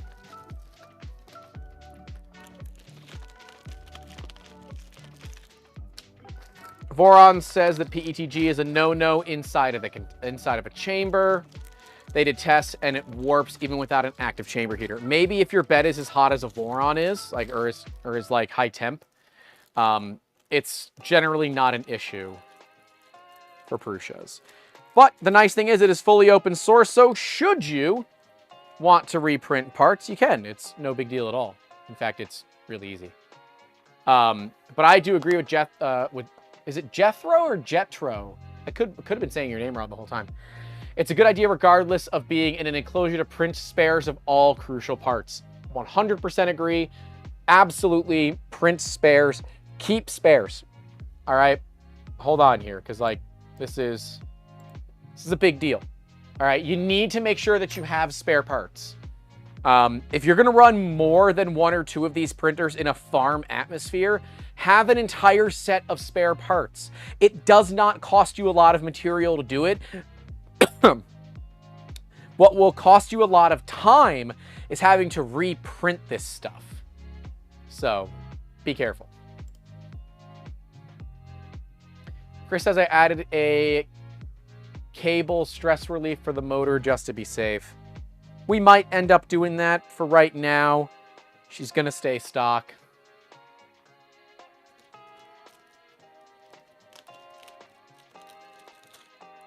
We have our belt, which is genuine gates, of course.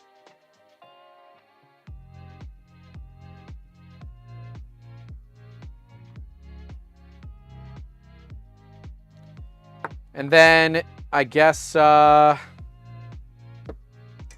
we just push this in until the pin can be aligned in, and then you just push the pin in. Is that... Yep, that's exactly how that works. Okay. I can do that.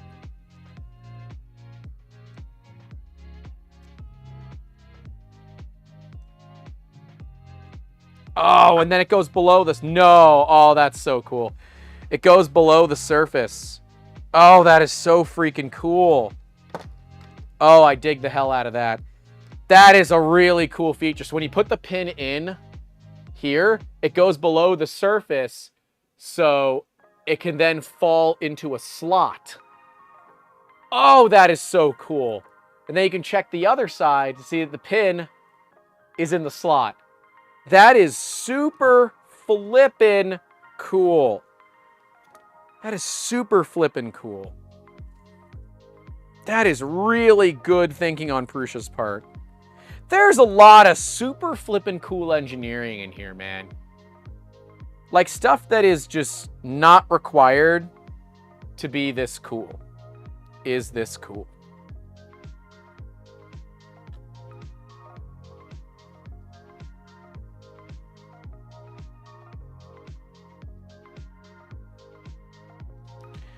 All right, and so...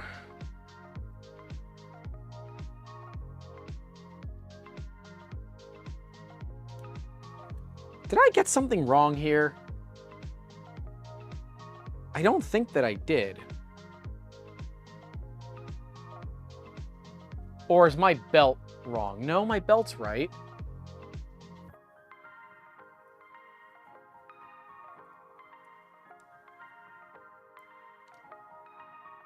Do I have stuff upside down?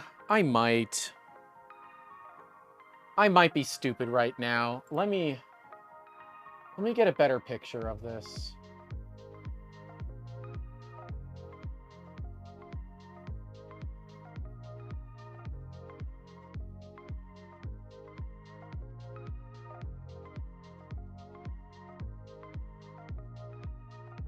I think I have it right.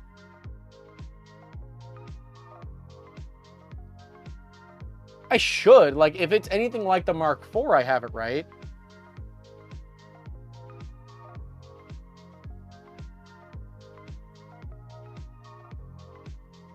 Oh, I'm an idiot. I'm looking at the belt wrong. I'm an idiot. We're good.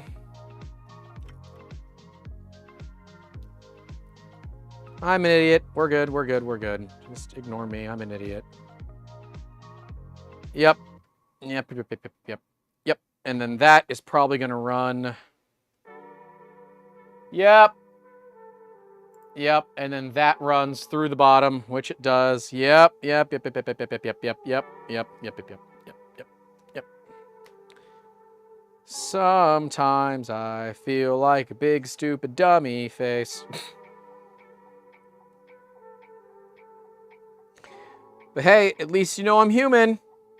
And I'm not 3 raccoons in a trench coat. Yep. Definitely not 3 raccoons in a trench coat.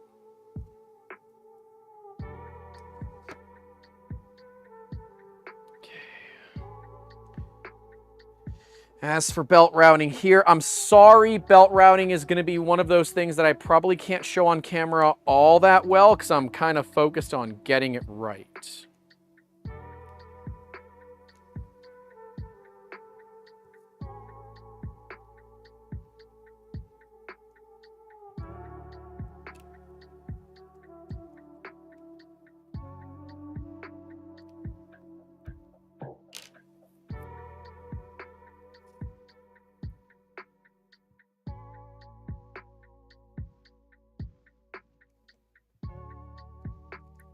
Super easy. Yep, that was not difficult at all. Nice work, Prusa. Nice work. Hey, Steve, take some hints. No, that's mean. Amber said, "You sure?" I'm not. Can one ever be 100% sure that they're not 3 raccoons in a trench coat?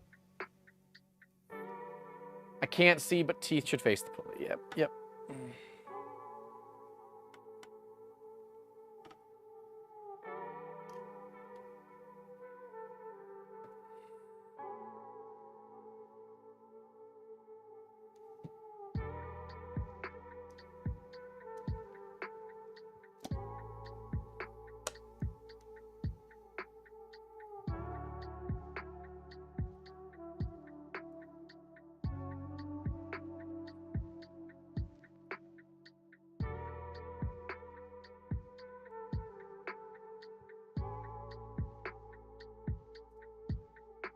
Okay. Got our belt in. Can run it across the entire length. Things look good.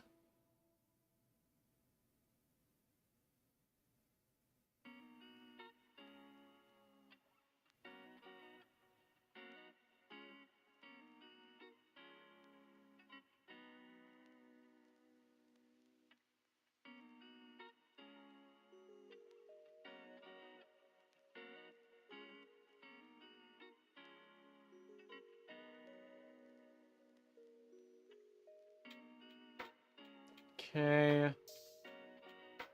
Yep. Got that facing up. Belt is tight. It's tight.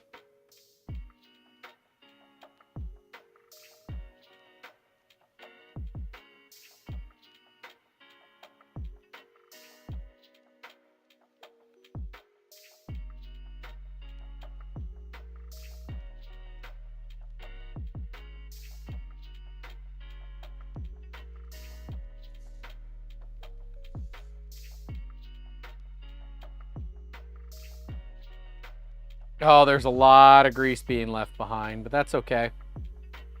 That means the bearings are working.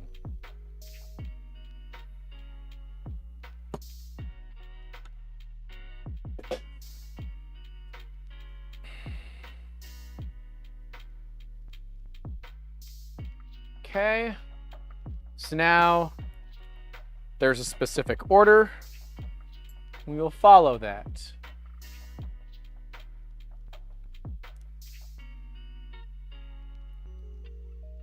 Upper left, lower right,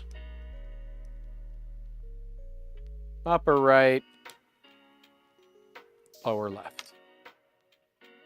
Sweet. Nice. Get more gummy bears. Is there no, like, thing for this rear bearing? It just kind of hangs out? If that's the case, that's fine. I just want to know. We get more Haribo. Oh my God, I said Steve's name and he showed up. I was making a belt routing joke, Steve, because it required no cussing. And the belt was like perfect length. which is kind of crazy. But yeah, there you go. X-axis is done. So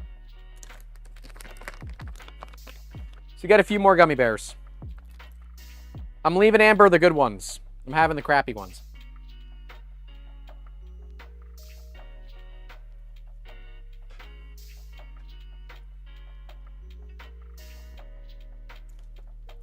My hands smell like grease.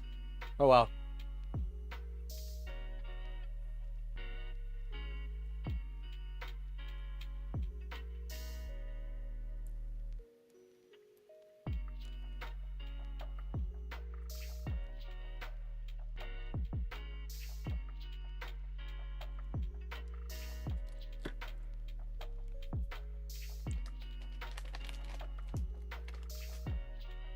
All right.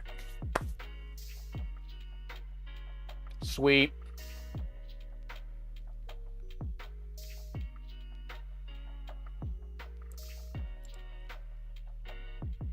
We can go to the next one.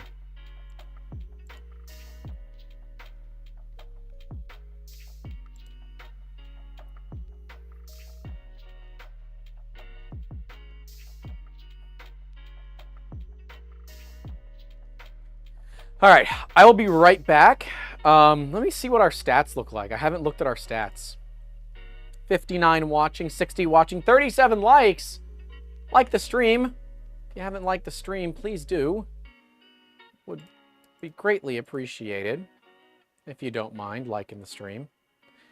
I am going to go find something to put on this chair because, my God, it hurts. I should have an ergo thing in here.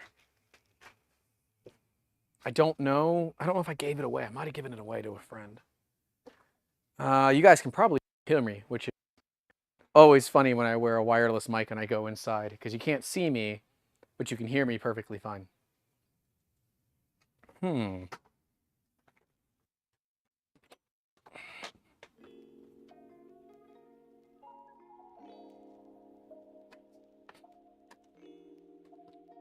I'm just gonna look for another 5 or 10 seconds, and if I can't find it, we're just gonna power through.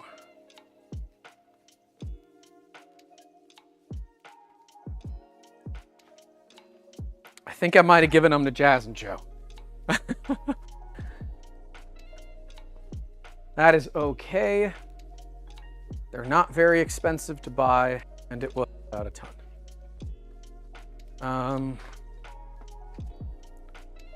Spot check. And then if I don't find it, I'm coming back.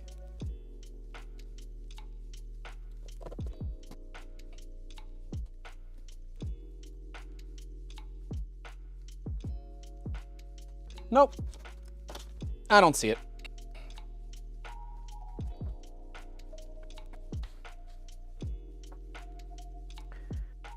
Such is life.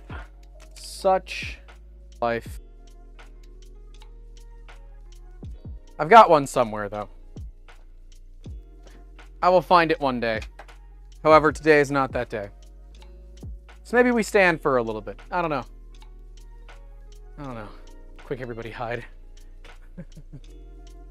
All right.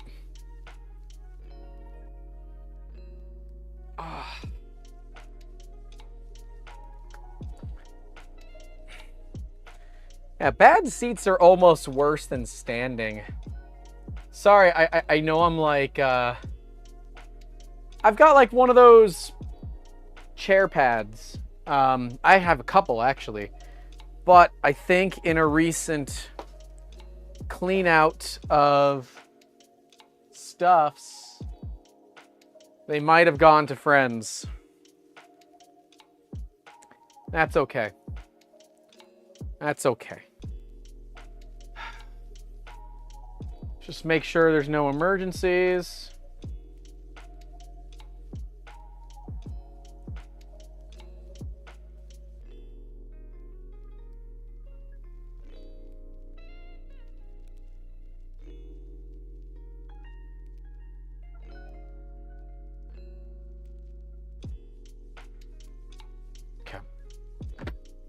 Nothing that's a big deal. All right. Let's get some parts rolling here, kids. Orange stuff. I love the orange stuff. Grab a pillow. I could. That would have been smart, but a little late for that. Whoops. Instantly drops apart. I see it. I see it.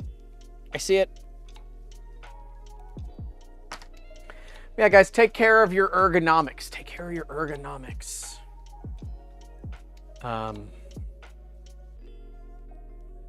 Yeah, don't hurt yourselves. So we need these two pieces. I can set these off to the side.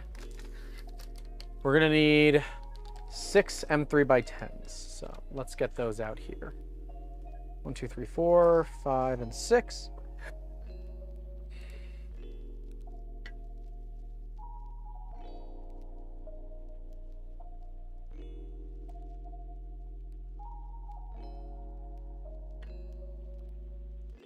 All right, for right now, I'm going to set the x-axis off to the side while we work here on the Z. This is way beefier. And I almost, so we have a mod on the Mark IIIs that we do that has a cutout here. There's a printed part that fills it that makes it way easier to install the parts. Do they include little, oh my God, they do. Prusa, dude, there's a bump out here. Yeah, the camera can pick it up. There's a bump out right there. There's a freaking bump out. And that's where a part goes. That is super cool. I'm assuming that that gets milled in post-production before they're painted so that it's like perfectly sized, but I don't know for sure.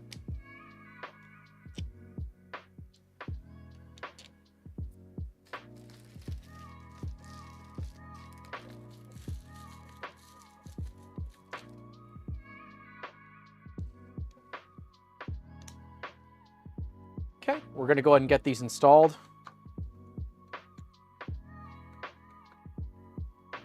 So it does say, in case of increased resistance, try running the screw through a threaded hole first without the printed part. Not a bad move.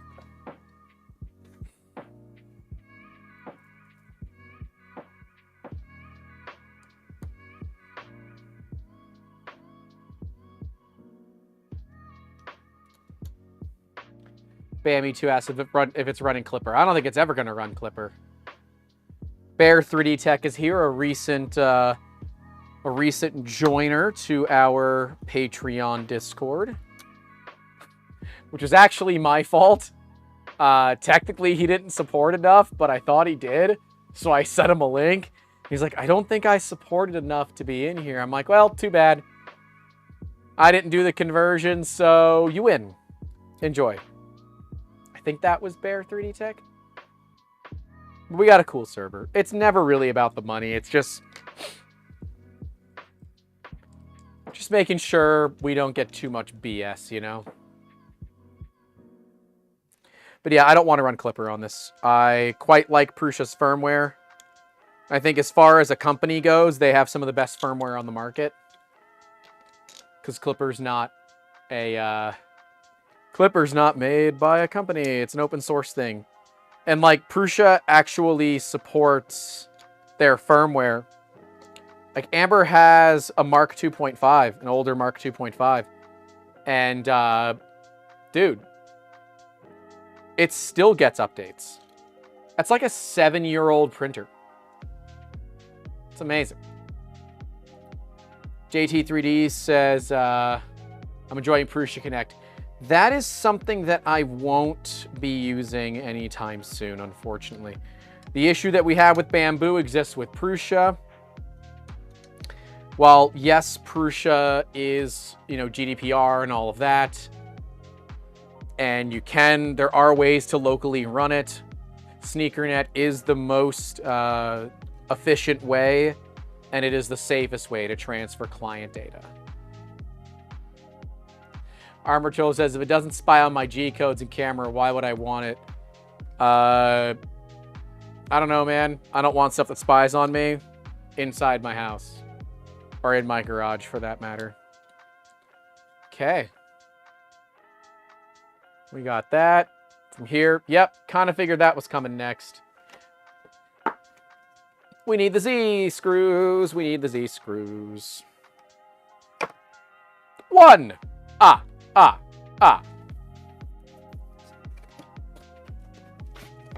2. And we need to get the palm nuts. And then after that, yeet. We can get rid of that because we're done.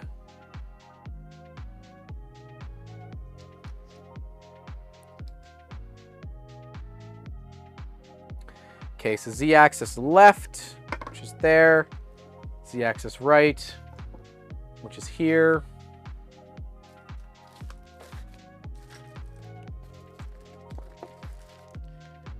Okay. We need M3 by 10. 8 of them.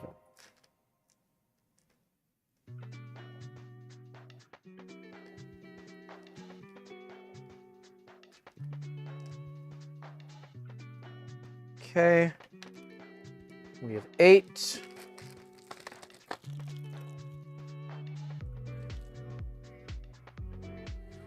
Giamenda says, with all the benefits of having Core XY 3D printers, why do you keep using Prusa's as your main workforce? Because if it ain't broke, don't fix it.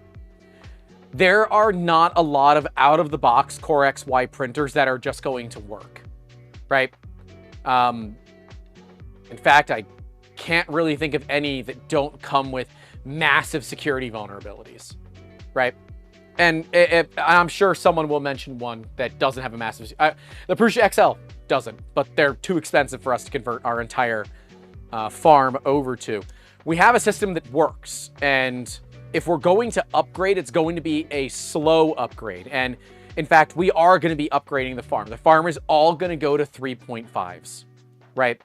But if it ain't broke, don't fix it. I drive a 22-year-old car happily. I love my old Honda. Why? Because it works. I don't have a car payment. Its insurance is cheap because at this point in its life, it really only has insurance for myself and any other driver that might get into an accident and passengers and all of that. The car has no coverage because the car is worthless. I love it, but I love old stuff. It just works, and they're simple, right? Yeah. As Tarzman says, it's not the nicest, not the fastest, but it will outlast you and your kids. Damn straight. Have I seen this Sobel SV08?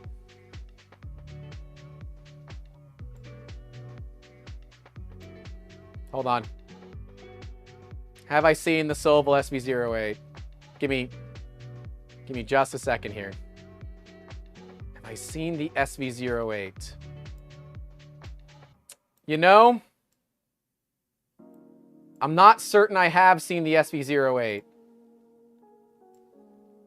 Have you guys seen the SV08? I don't think I've seen the SV08. Have you guys seen it?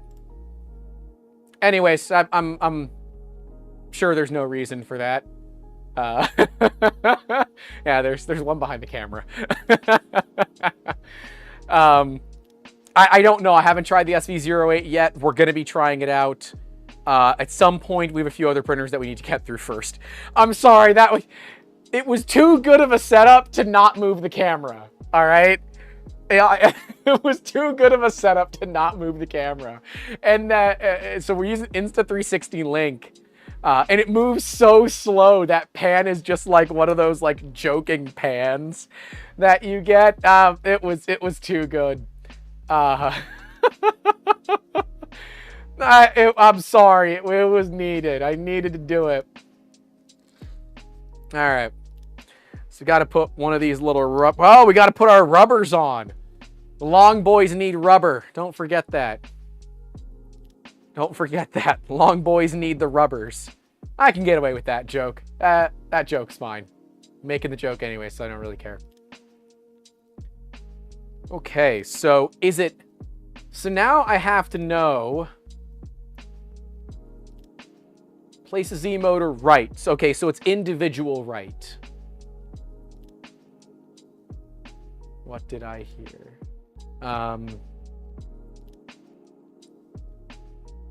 Okay. And see, this is one of those times where I would say this might be where I would install a mod. So a mod that we would install here would be the part that allows you to install the Z-axis from the top without flipping the printer on its back. Nomad says, I'm sorry, can you repeat that joke? Nope. Nope. Can't repeat it. Sorry.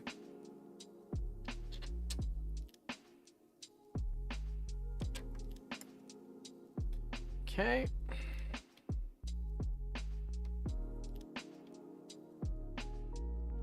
Just rewatch the live. I mean, yeah, you could do that, I guess.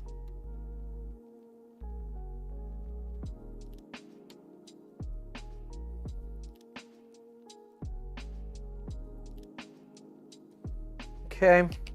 Remember when you're putting these on, it'll be easiest to do them in an X pattern. It'll kind of get it stationary once the second screw is in there.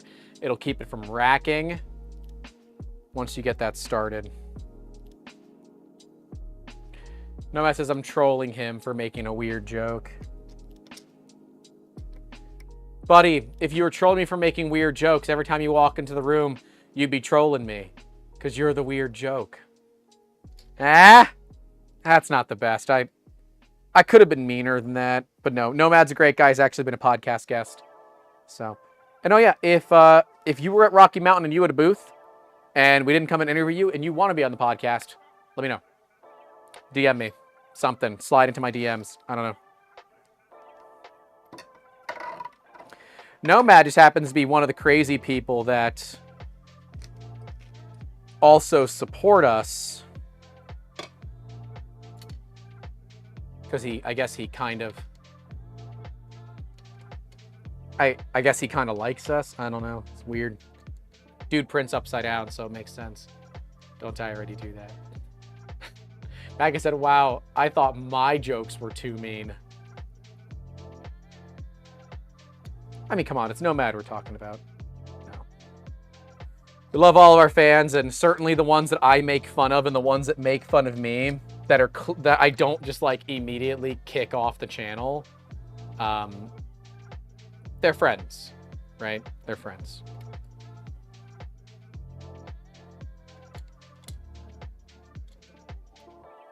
I think that's pretty cool. That I can have friends that I've rarely ever met in real life. I'm like, where's that last screw? There it is. But like, we're really good friends. Like, I've got people in Australia that I consider close friends. And they're really good people. But I will statistically never meet him, which sucks. But he's still a good person. All right. Super, super cool. We got those done. We want to go ahead and route the wires. I'm not going to worry about that too much. Or does it want us to plug it in? Oh, it does. Alrighty. Well, then how do you... Okay, it just literally goes across the bottom like this.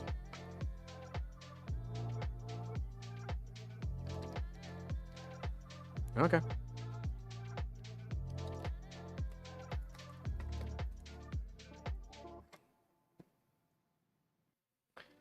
So then we can look at these two. This is ZL. So ZL goes... Hello?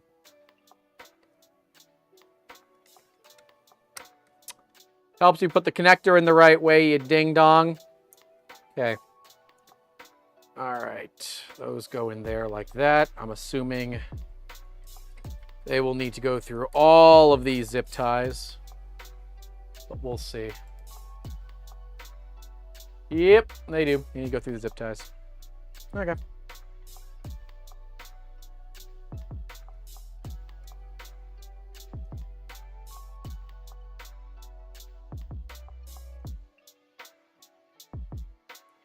Very, very cool. It's like the cables are almost bent in the correct orientation. It's the little things. It's the little freaking things. Reviews for Mark IV Day. It has some of the best surface detail. Is this because of firmware, tuned stepper motors, or something else? It's probably going to be a combination of everything, right? See, Prusa is vertically integrated. And they're pretty well vertically integrated at that. Okay. And because of that, they have full control over their systems. And when you have full control over your systems, you don't have to rely on other companies. When you fully control the way that things are manufactured, you control quality, not somebody else. You do. All right, time to put these big beefy 10 mils in.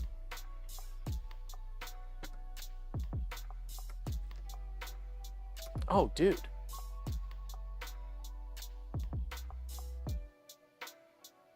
Hello?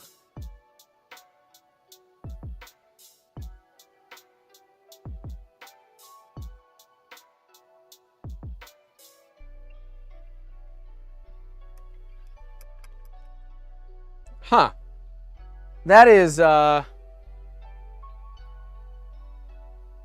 gonna be a little complicated.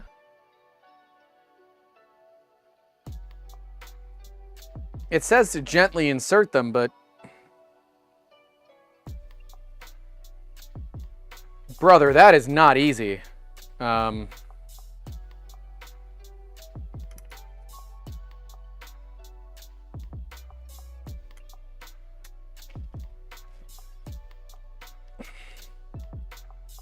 Dude, that is, I'm gonna put the top on it just so I can, like, get a better, I need a better purchase on this, unless this is designed to, like, it said I need this tool. Try to use a rubber hammer. I don't have one handy.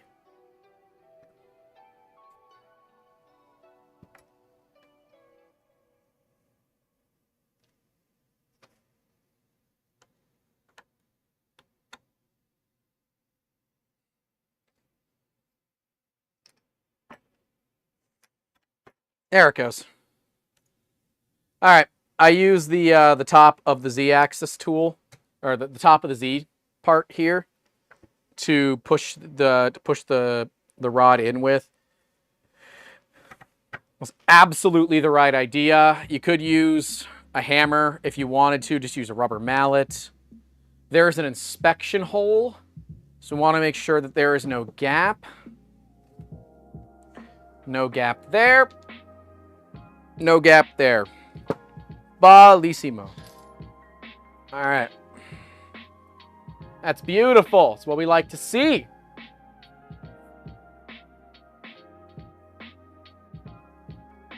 Oh, it's getting real now. No, it doesn't. No, it doesn't. No. Oh, that is so cool. Hold on here. You guys got to see this. No, no, no, no. This isn't real. They did not. Did they design this? No. Oh, dude. Dude. Dude. Dude. Dude. It holds it. The black part. Back again. It holds the X-axis on the Z. Oh, I just got grease all over me. That is so flippin' cool. I love this tool. I love this tool. Shane, if you're watching this,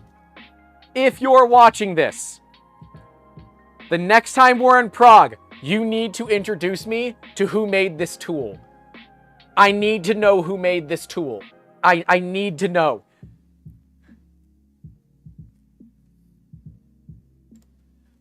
This is amazing. It is freaking amazing.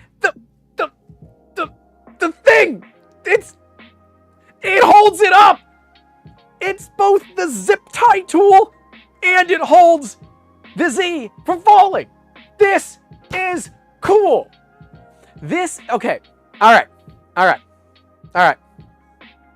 This is a company that has put time, effort, and energy into developing a product that has a kit so easy even my idiot brain can do it. This is evidence of that. They have a tool that not only helps you get the freaking zip ties around, the same tool is the tool that holds the Z up from falling freaking down. Are you kidding me right now? I need to film a video of this because this is too cool to not end up on social media. That is so freaking cool. I need to clean the lens on my camera.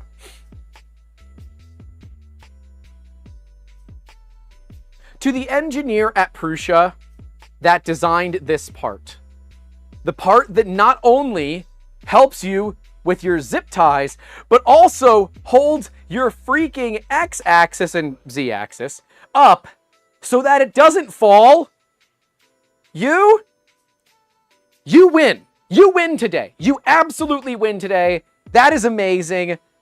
I am literally live streaming right now. And I decided to stop to film this because that is freaking cool. Good job. Good job. Seriously. That's a really cool tool. That's a cool tool right there.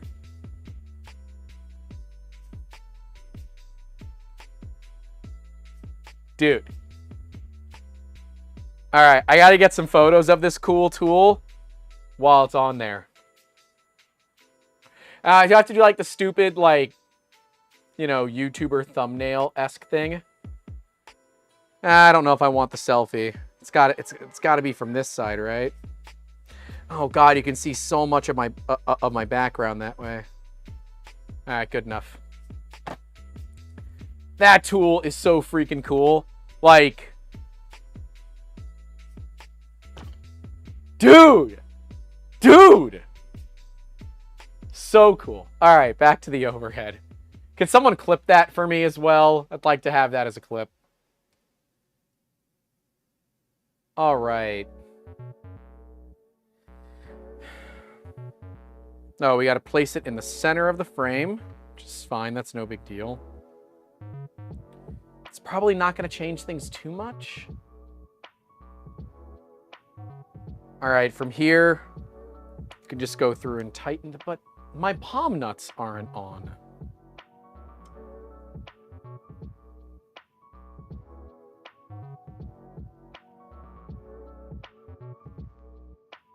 Oh, the palm nuts go on top. Okay, that's fine.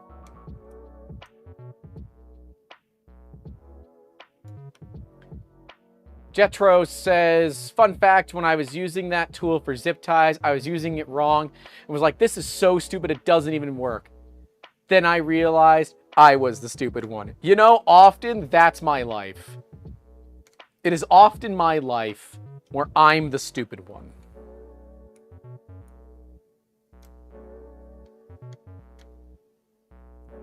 It's often my life where I am the stupid one. But you know what? It's good to be the stupid one every now and then. Because I want you to think about it. If you are the stupid one every now and then, you learn, right? If you are the person that is always the expert, well, then you never get to learn, right? It's often that when it comes to 3D printing, I have the most experience out of anybody that, like, would be in a room with me. Depends on the type of room, but traditionally speaking, I've got more experience. Then I was at Smurf, and Adrian Boyer was in the room with me. He's the OG. And if you want to talk about an expert, that's a real expert. I have to call myself an expert, even though I honestly hate that term, because I think it's inaccurate. I've just messed around enough that I got it right, you know? It's my working theory, at least. Do these ever get tight? Guess they do. See, and this is like one of those, and this is why I tell people, if you want a good first printer, get a Prusa kit. I understand they're expensive, and I'm not going to deny they're expensive. They are expensive. It's like 800 bucks for this kit. But damn it, if you're not going to get the best education on how your printer works by doing this, like, come on. It's all in the center. That's super cool. All right, let's get the palm nut on.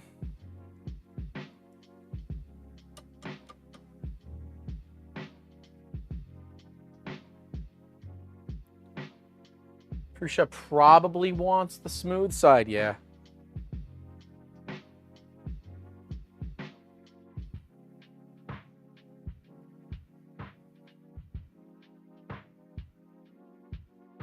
Oh, it doesn't matter which hole's on the nut that you use.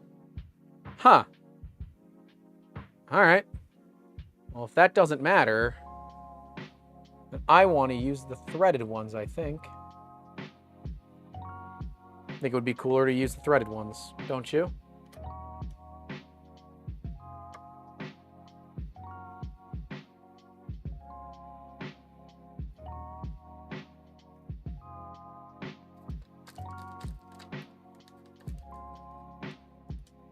Jetro says, the Mark IV is my first printer.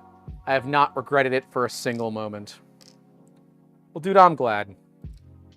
Oh, ha. Those threads don't fit anyways, so it really doesn't matter.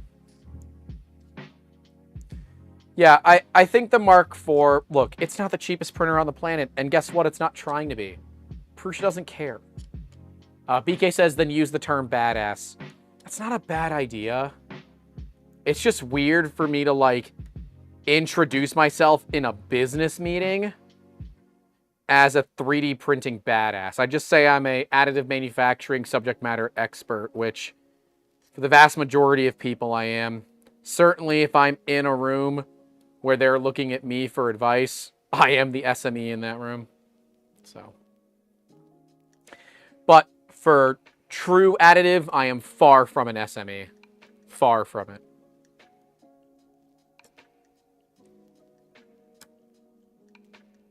Chris Hogan says, but the knowledge you gain from building it is so helpful. I had an issue happen with my printer, but because I built it, I knew how to figure out and fix my machine. Yep. Yep. His name is Ass. Badass. Yeah. Armature says, Prusa clone kits. You can. I mean, there's nothing stopping you, but do you want to support the company that makes this stuff possible, or do you want to support the clones? Pick your poison.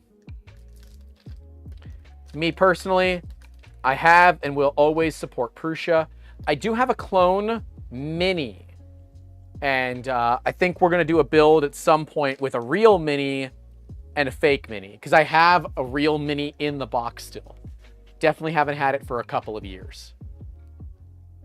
But we were looking to transition the farm to minis.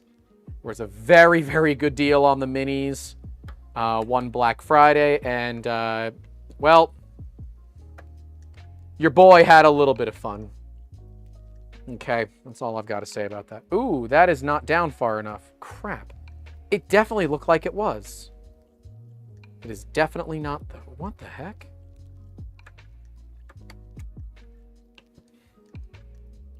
Oh, wait. No, that's fine. We're good. I'm stupid. Ignore that. How about both? Why not both? So then it's a couple of screws on this top section. It says, do not use excessive force when tightening. Big deal.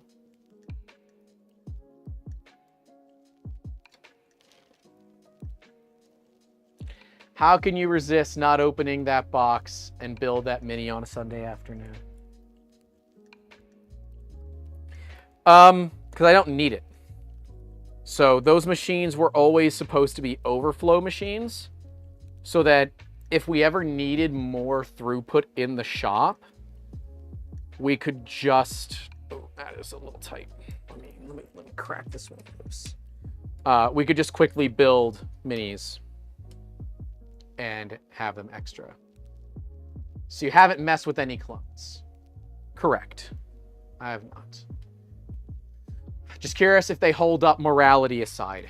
I mean, theoretically, but yeah.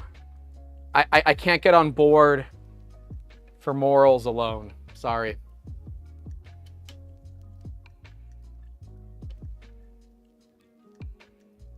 Valen said, while that's true, that supporting the original is good, let's remember the whole industry only got mainstream thanks to clones. I disagree with that statement. I'm sorry. The kits are semi-assembled. The mini kit that I have from a unnamed clone company is just the mini. It has no printed parts. You have to print the parts. I got it on a deal, brand new, for like 140 bucks. But I'll still have to print all the parts for the mini. I can't recommend it, right? I just can't. One, because Prusa is sponsoring this stream, and I'm sorry, that's not what you talk about during a sponsored stream. But two, support the companies that actually put the effort into making this stuff possible. I understand their products are expensive, right? And I don't think anybody's going to argue with you that it's expensive. But anybody that has built a Prusa kit would likely argue that, yeah, okay, they're not the cheapest thing in the world, but they're not trying to be, right? A Prusa kit is not here to compete with like an Ender, okay? They're here to be incredibly reliable, built upon an ecosystem that has been upgrading for over a decade now. And yeah, you pay for the support of Prusa. You definitely do. There is a Prusa tax, right? God, this one is... Why is this screw so... All right. I'm going to have to use ye old electric screwdriver here because I'm sorry it's starting to hurt my hand to do that. So I'm just going to... I think there's just a little bit of paint in it. I don't know for sure.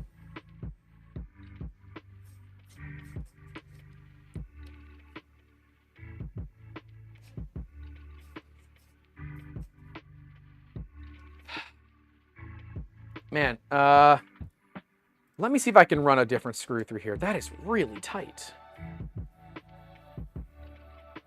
The kits suck, enough said. I don't know who you are, Nate Williams, but you're just wrong. Brother, you're just wrong. I absolutely love my Prusa kits. Oh, I think we're just a little bit too high. Let's give it a little tappy tap tap action. Let's see if that fixes it. Let's try it one more time. Oh, clone kits suck. Okay. All right, you're good. You're good. You're absolved. Yeah, I don't know. And I wanted to try it out. We never got to do that video, so you don't have to... Mad Cat already deleted it. Damn it. Mad Cat, give people a chance, man. Give him a chance. He's okay. He can stay.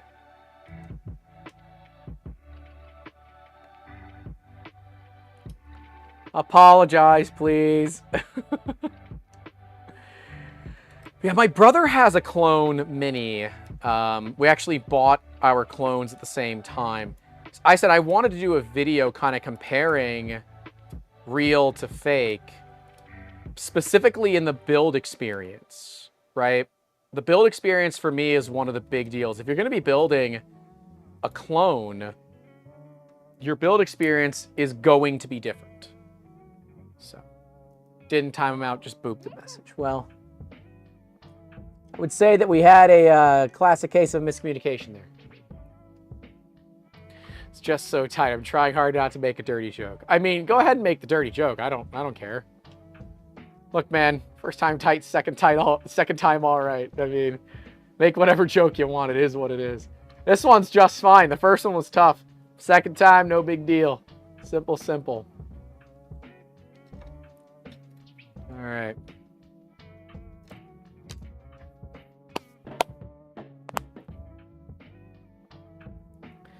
Spectra V3i says, it might be because I have the spools above the printer, so I tore it apart and assembled it with the stock MMU3 plastic parts. The spool holders work great. Yeah, I've not used an MMU3 yet. Have not done. Okay, so now push this up.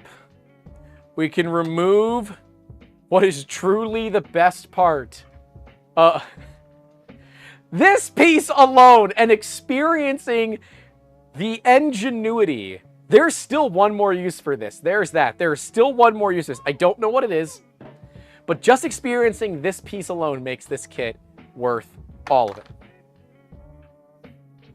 Makes it worth all of it. Spectre V3i says, I got pretty far in 3 hours. To be fair, I did a lot of this prior to the stream. Then we had to take it apart in an OnlyFans stream. And then now we're back doing it again. So, yeah. Oh, man. Someone call the B-52s. It's time for the love board. It's the love board. I don't know enough lyrics to the B-52's Love Shack to make a good joke here. The love board, baby. The love board, baby. Love board, baby, love board. Send help.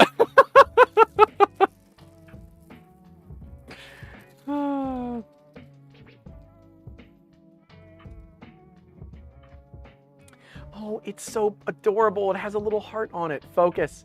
Look at the little heart. There's a little heart next to Prusa where it says love board. Oh, I love it. Well, there's one of the load cells. That's dope as hell.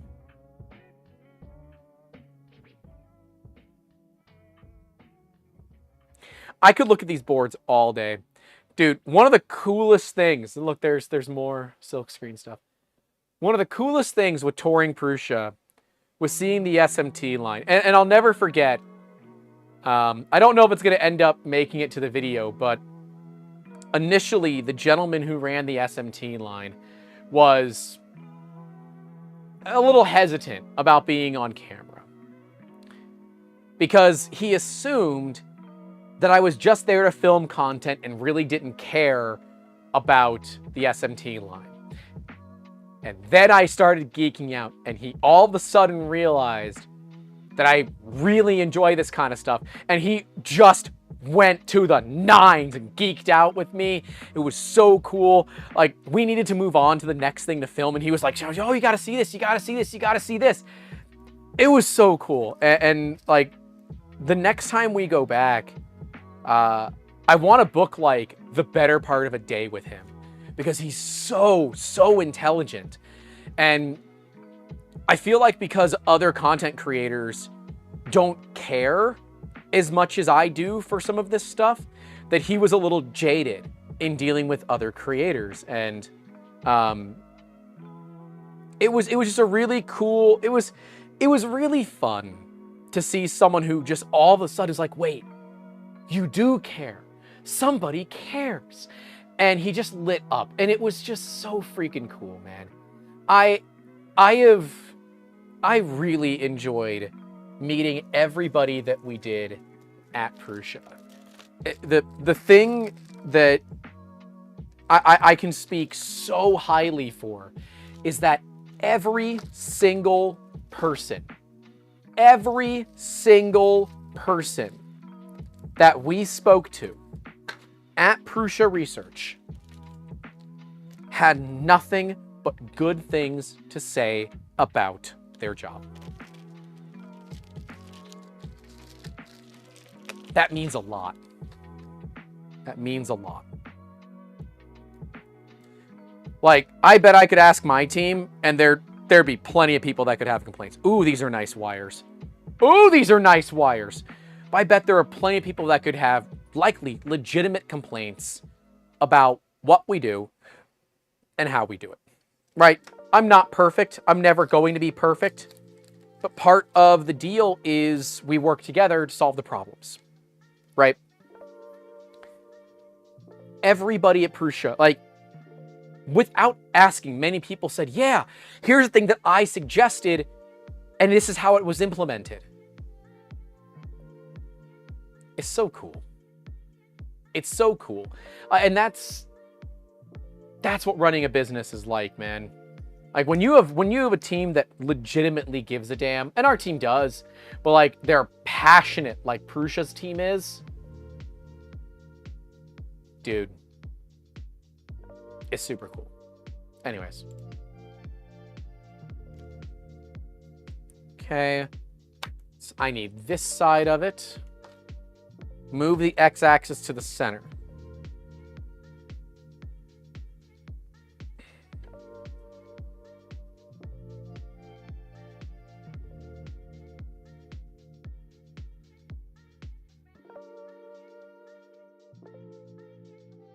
Good enough. It smells smoky. Oh, yeah, it is smoky. Whoa! Right, that's a thing in Prague, too. People smoke a lot. That's really smoky. That is absolutely cigarette smoke. Bit of a shame, but that's life, I guess. All right, so these cables. Now, I guess if you get the smell in some of the wire, it's going to permeate through the rest of it.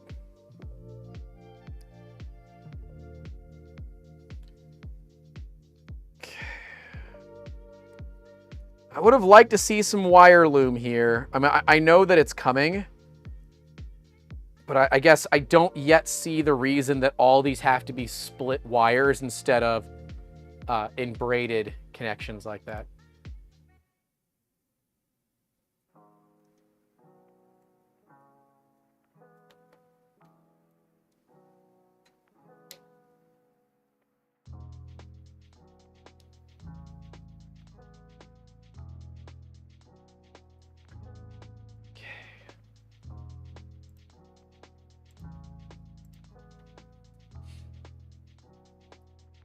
Magic smoke. No. Spectra V3i. So I don't know how to prevent that. I've tried nanopolymer on satin sheet and on textured sheet. Tried glue stick 300C. Had an error. What's the error? I don't know what the... Oh, crap. I'm on top chat. I might have missed something not looking at live chat. I'm sorry.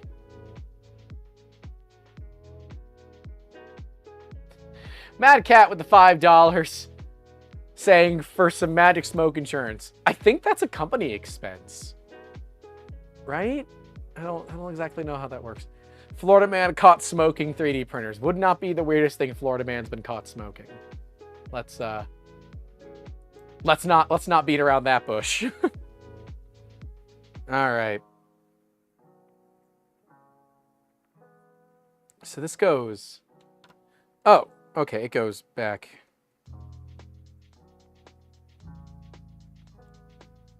Ah, I see. These wires have to be super, super flexible. And, yeah. Okay. All right. Fine. Fine. And that comes in from the backside.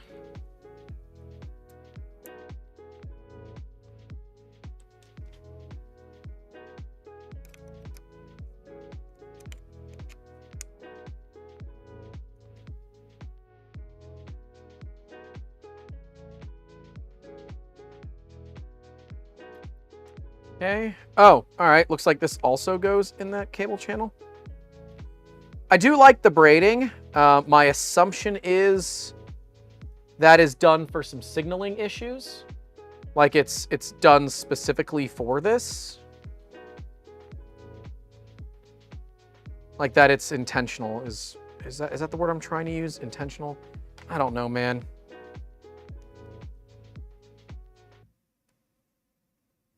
There we go.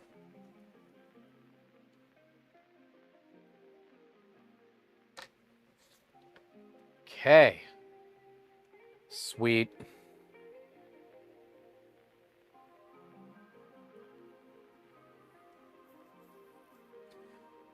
cables must not interfere with the extruder motor compartment. Great, they don't.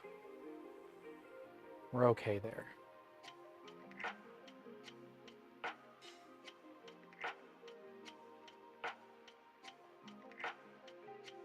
What's going on? All of a sudden, I just got like 15 notifications. All right, so we're looking for the X cable holder. Is that going to be in here?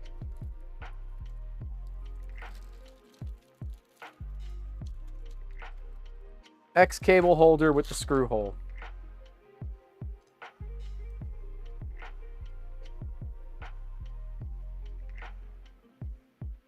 This one? Yeah, it's this one. Yep, yeah, the photo's just taken really weirdly. Okay. And one M3 by 40. It's our first time using the M3 by 40s. Heck yeah.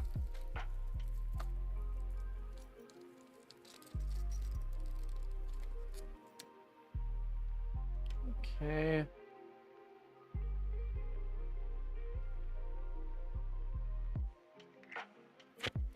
Yeah, as expected.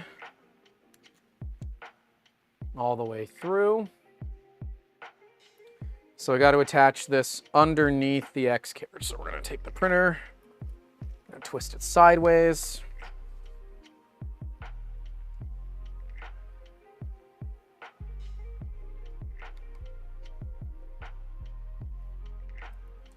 And for reference, everybody, whatever we don't finish today, we're finishing tomorrow. Because I have an event this weekend, and we are taking this printer to that event.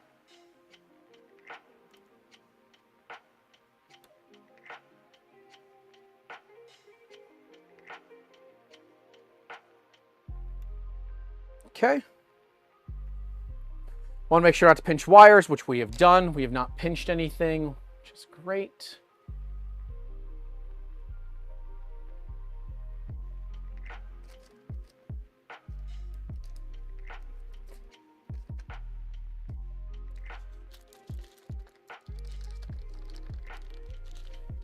Okay, we need, this is it, yep, okay. We need the X carriage back, a rubber pad, M3 by 18 times 2. And that's M3 by 6. Is this 18? Yep. Times 2. M3 by 10 times 1. And some nylon filament. Still use the old nylon trick, huh? Still do.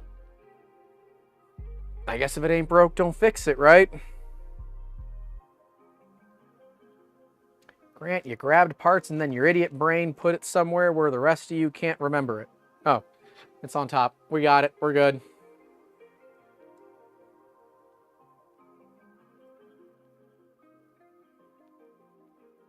Okay.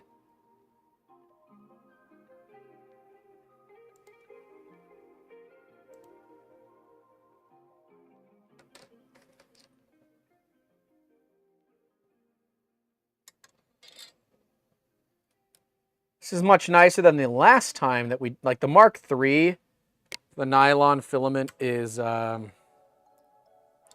little bit weird. It's not this nice. This is much nicer than the Mark III.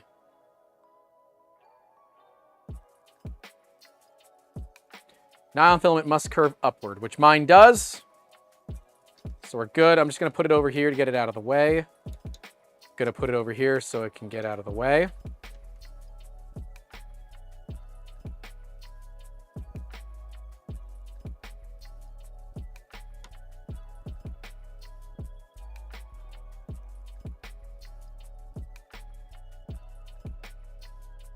Then we're going to secure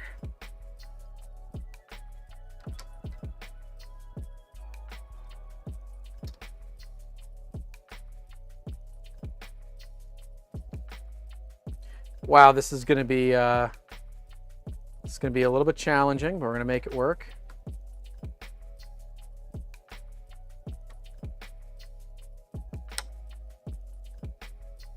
Oh. Okay, that actually wasn't that challenging. That was actually kind of cool. That's really cool. I'm here for that. All right, so the upper hole is the M3 by 10. The two lower ones are the M3 by 18.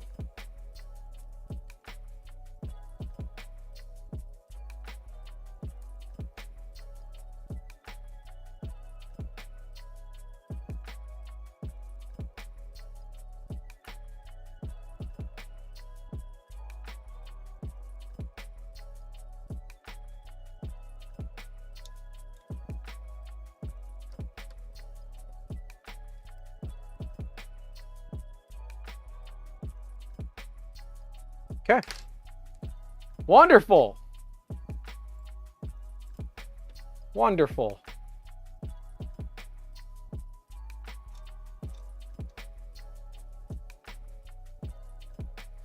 All right, so we're gonna need some of the cabling here. It says you need the textile sleeves, so it's the 8 by 520, which is this. There are 3 different sizes. You can always make sure by comparing their lengths. Yeah, I wouldn't know about that kind of length, but hey, whatever works for you. I'm sorry, that was just too easy. That was too easy to not make a joke about that. That one was spoon-fed to me.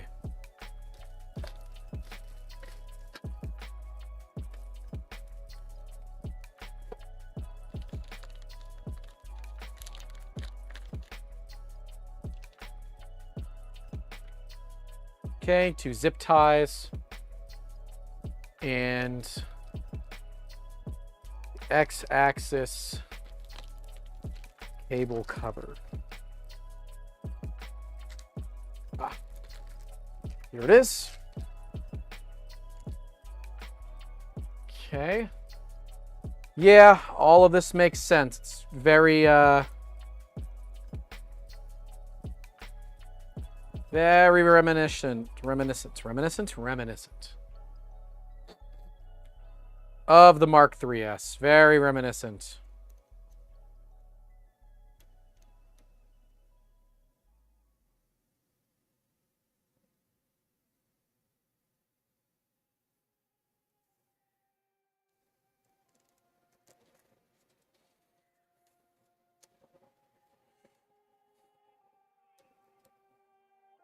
We're gonna get the cable wrap on here. So there are some cheater ways to do this. You can use an open-ended socket, or not an open-ended socket, a wrench, a regular closed-end wrench. But the wires all have to fit through it, so it's kind of a bit of a pain.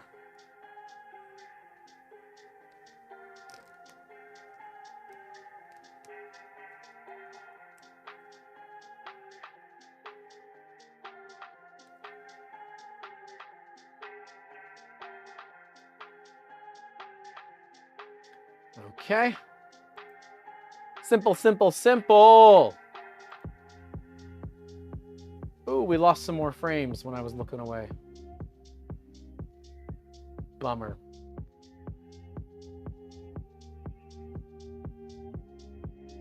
Okay. Got a piece. And it wants us to tighten both zip ties so the heads are on this side. Candidly do.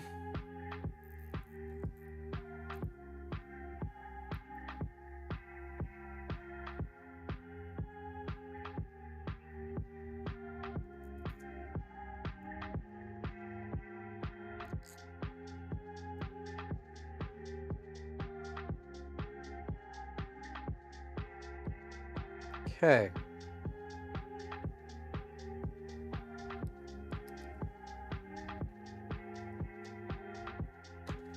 Oh, that's not that tight. I thought I had that tight.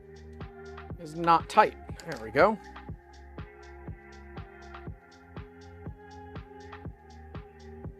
All right. I need some cutters for this. There's got to be some damn cutters out here, right?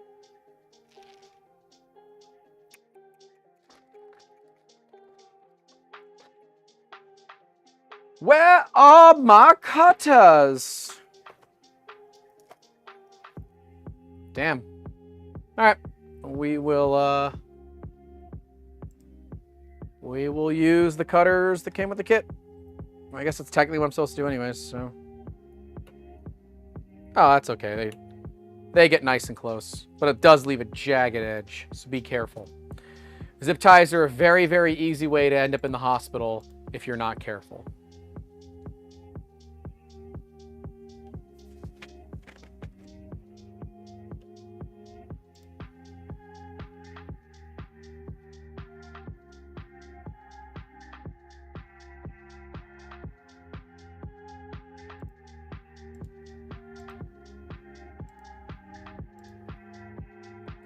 All right, so we need these other two parts. Sorry, I'm running out of steam a little bit here, but that's okay. We're gonna get through this part, this section, and then probably that'll do it for today.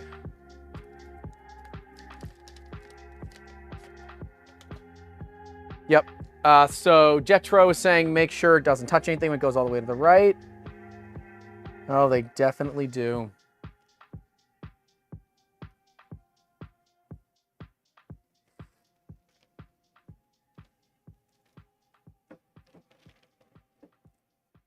Oh, no, they don't. We're good. It's very close, but they don't. All right, so we need these two for the heat bed. We need M3 by 18. We need two of those.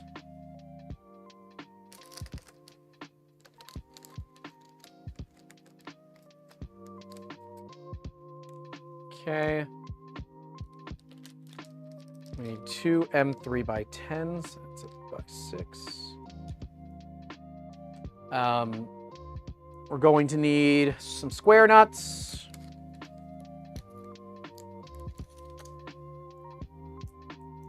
And the textile sleeve. 5 by 300.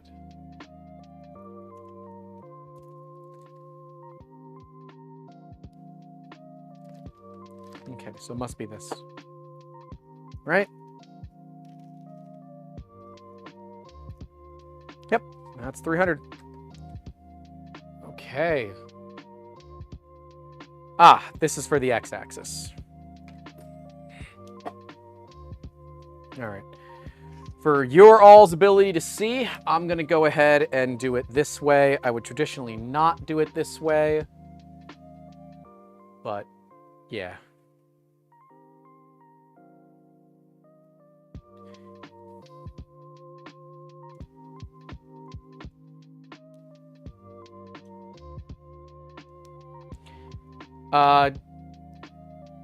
Dr. Stefan Crank? Hope I'm getting that right. Says usually tools that come with other tools to assemble them are the ones you best throw away in the trash right away. Honestly, they're not bad. I have enjoyed Prusa's tools. In fact, I still use the ones from my Mark III kit to this day. So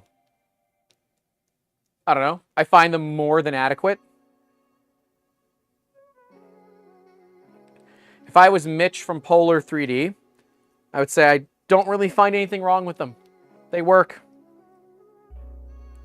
They are more than adequate to build a printer. More than adequate. Okay, a couple of square nuts.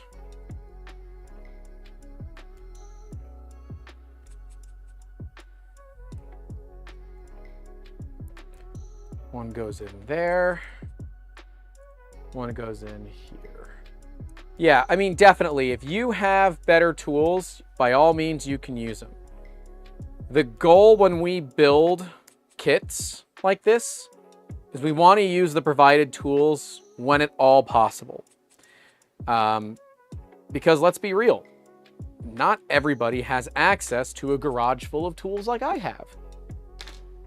And so, is it fair then? No, it's not.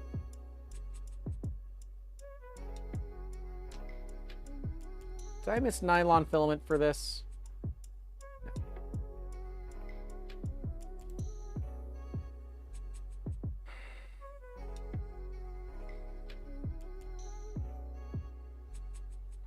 Ah. Insert the nylon.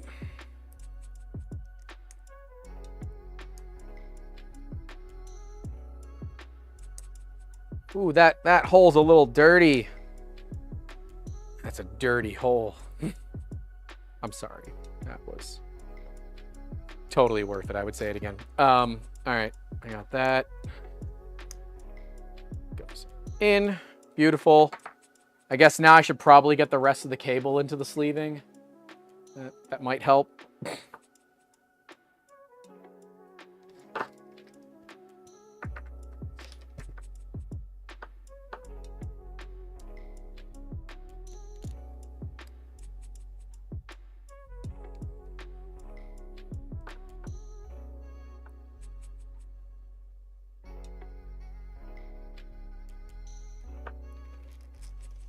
And if the kit already told me to do this, well, I'm obviously too stupid to pay attention. So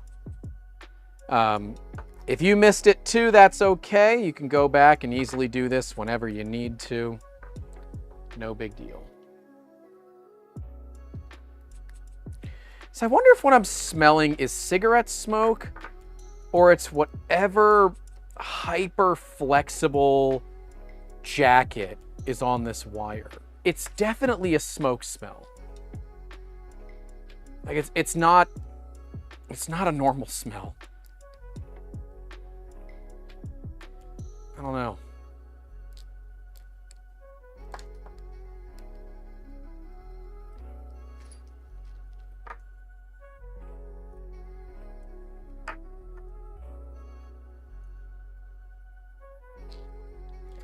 Sorry, I know that's going off camera a little bit. I am actively trying to get this in and struggle the least amount possible.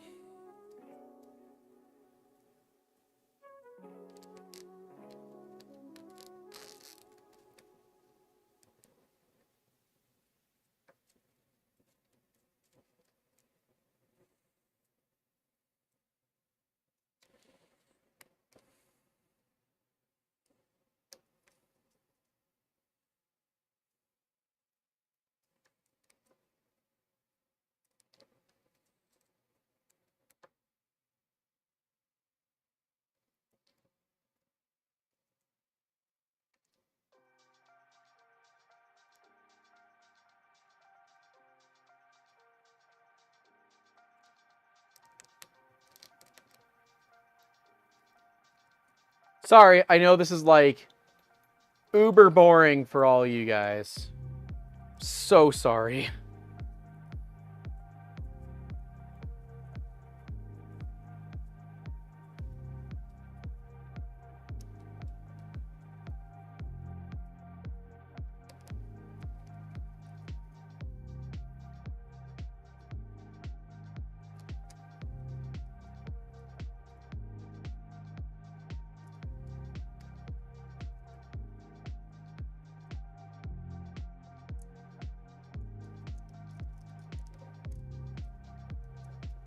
I do find it to be somewhat fitting that right after we do Prusa's interview, I was live building a Mark IV. That was not planned, to be clear. And it's funny because like that conversation was a month ago. And obviously between now and then, I have had a discussion with Prusa and they were happy to send us a Mark IV kit and some other goodies, which you guys will see soon TM.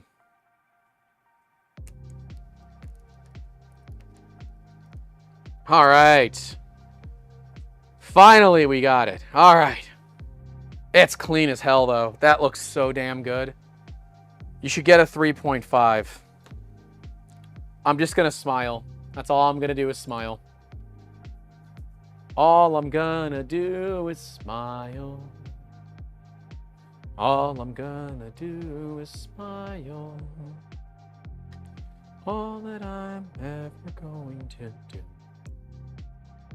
Smile.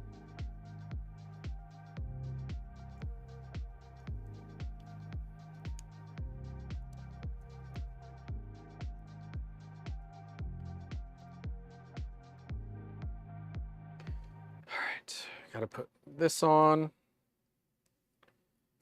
Just like that.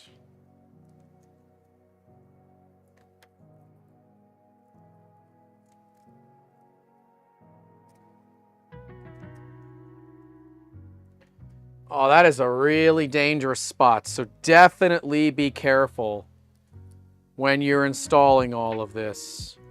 Whoops. That you don't crush any of the cables. My assumption is it will be very, very easy to crush cables here. So please do your best not to crush cables. If you do happen to crush the cable, if you can't see copper, you're probably okay.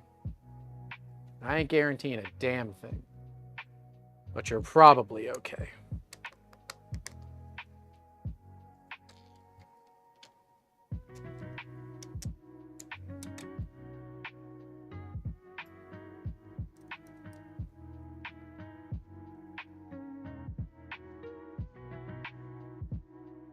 I do like that the nylon has a bend in it now.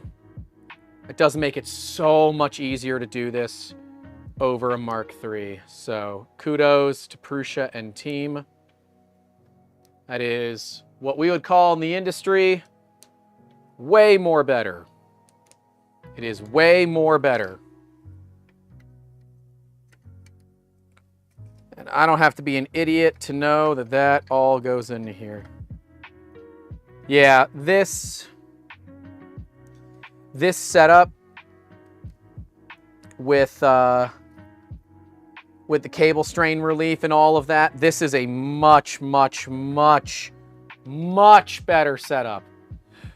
Like, so much better setup than it was on the Mark III. This is absolutely learning from your past right here.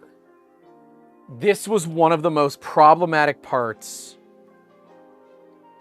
of this kit on a Mark III. Was like all this wire and cable management. It was a pain in the ass. But this is so much better. That's so much better. Look at that. We've got... Here, I'm going to move the printer. Well, I gotta add the zip tie. Hold on. Let me add the zip tie.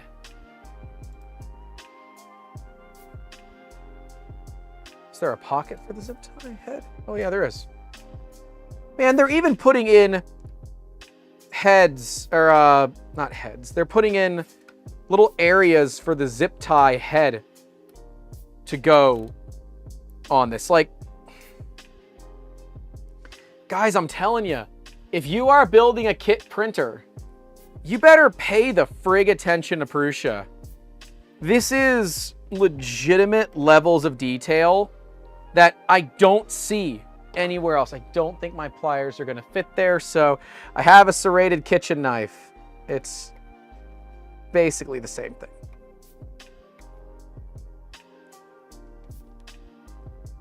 There, see? Basically the same thing. Oh, cool. All right. Hey. Well, there we go.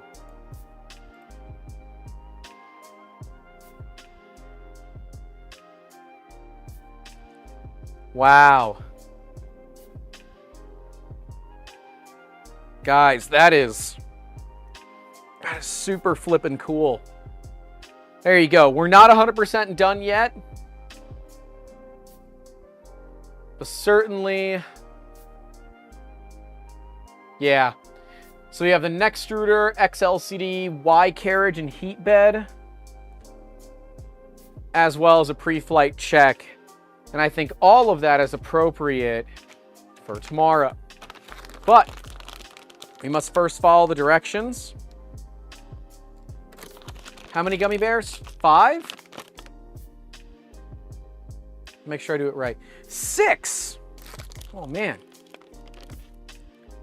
I've earned 6. Count them. 6 gummy bears. Oh, man. Love gummy bears.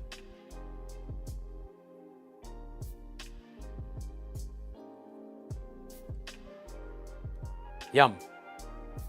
Haribo. So good. Woo!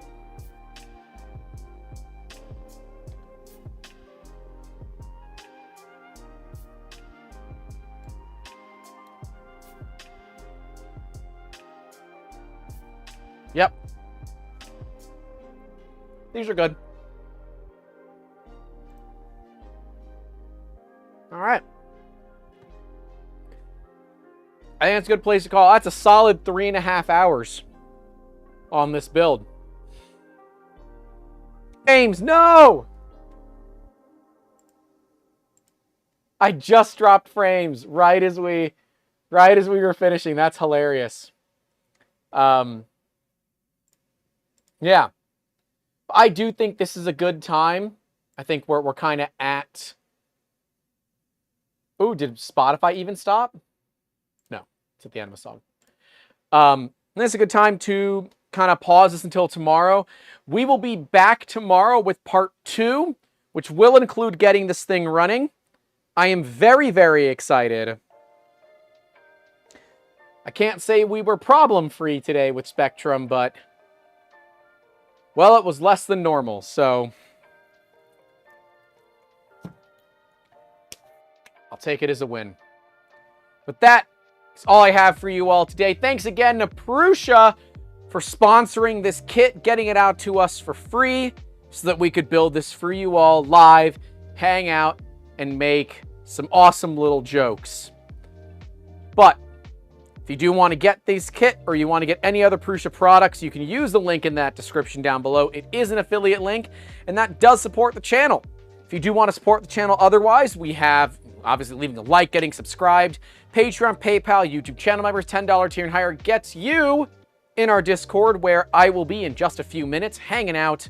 Although I might have to have a staff meeting before that. I don't know, I gotta check my calendar. Oh, Mr. Pfeiffer says, I just got here, damn it. Brother, we have been streaming for 3.5 hours. That's a you fault. That's not a me fault. We doing the same thing tomorrow, probably starting around noon, so I can get it done before too late in the day. But that is all I have for you awesome people today. Stay safe out there. Don't forget to call your loved ones. And, as always, keep making awesome. Prusa Mafia. Shirts coming soon. If you want to be part of the Prusa Mafia. Shirts coming soon.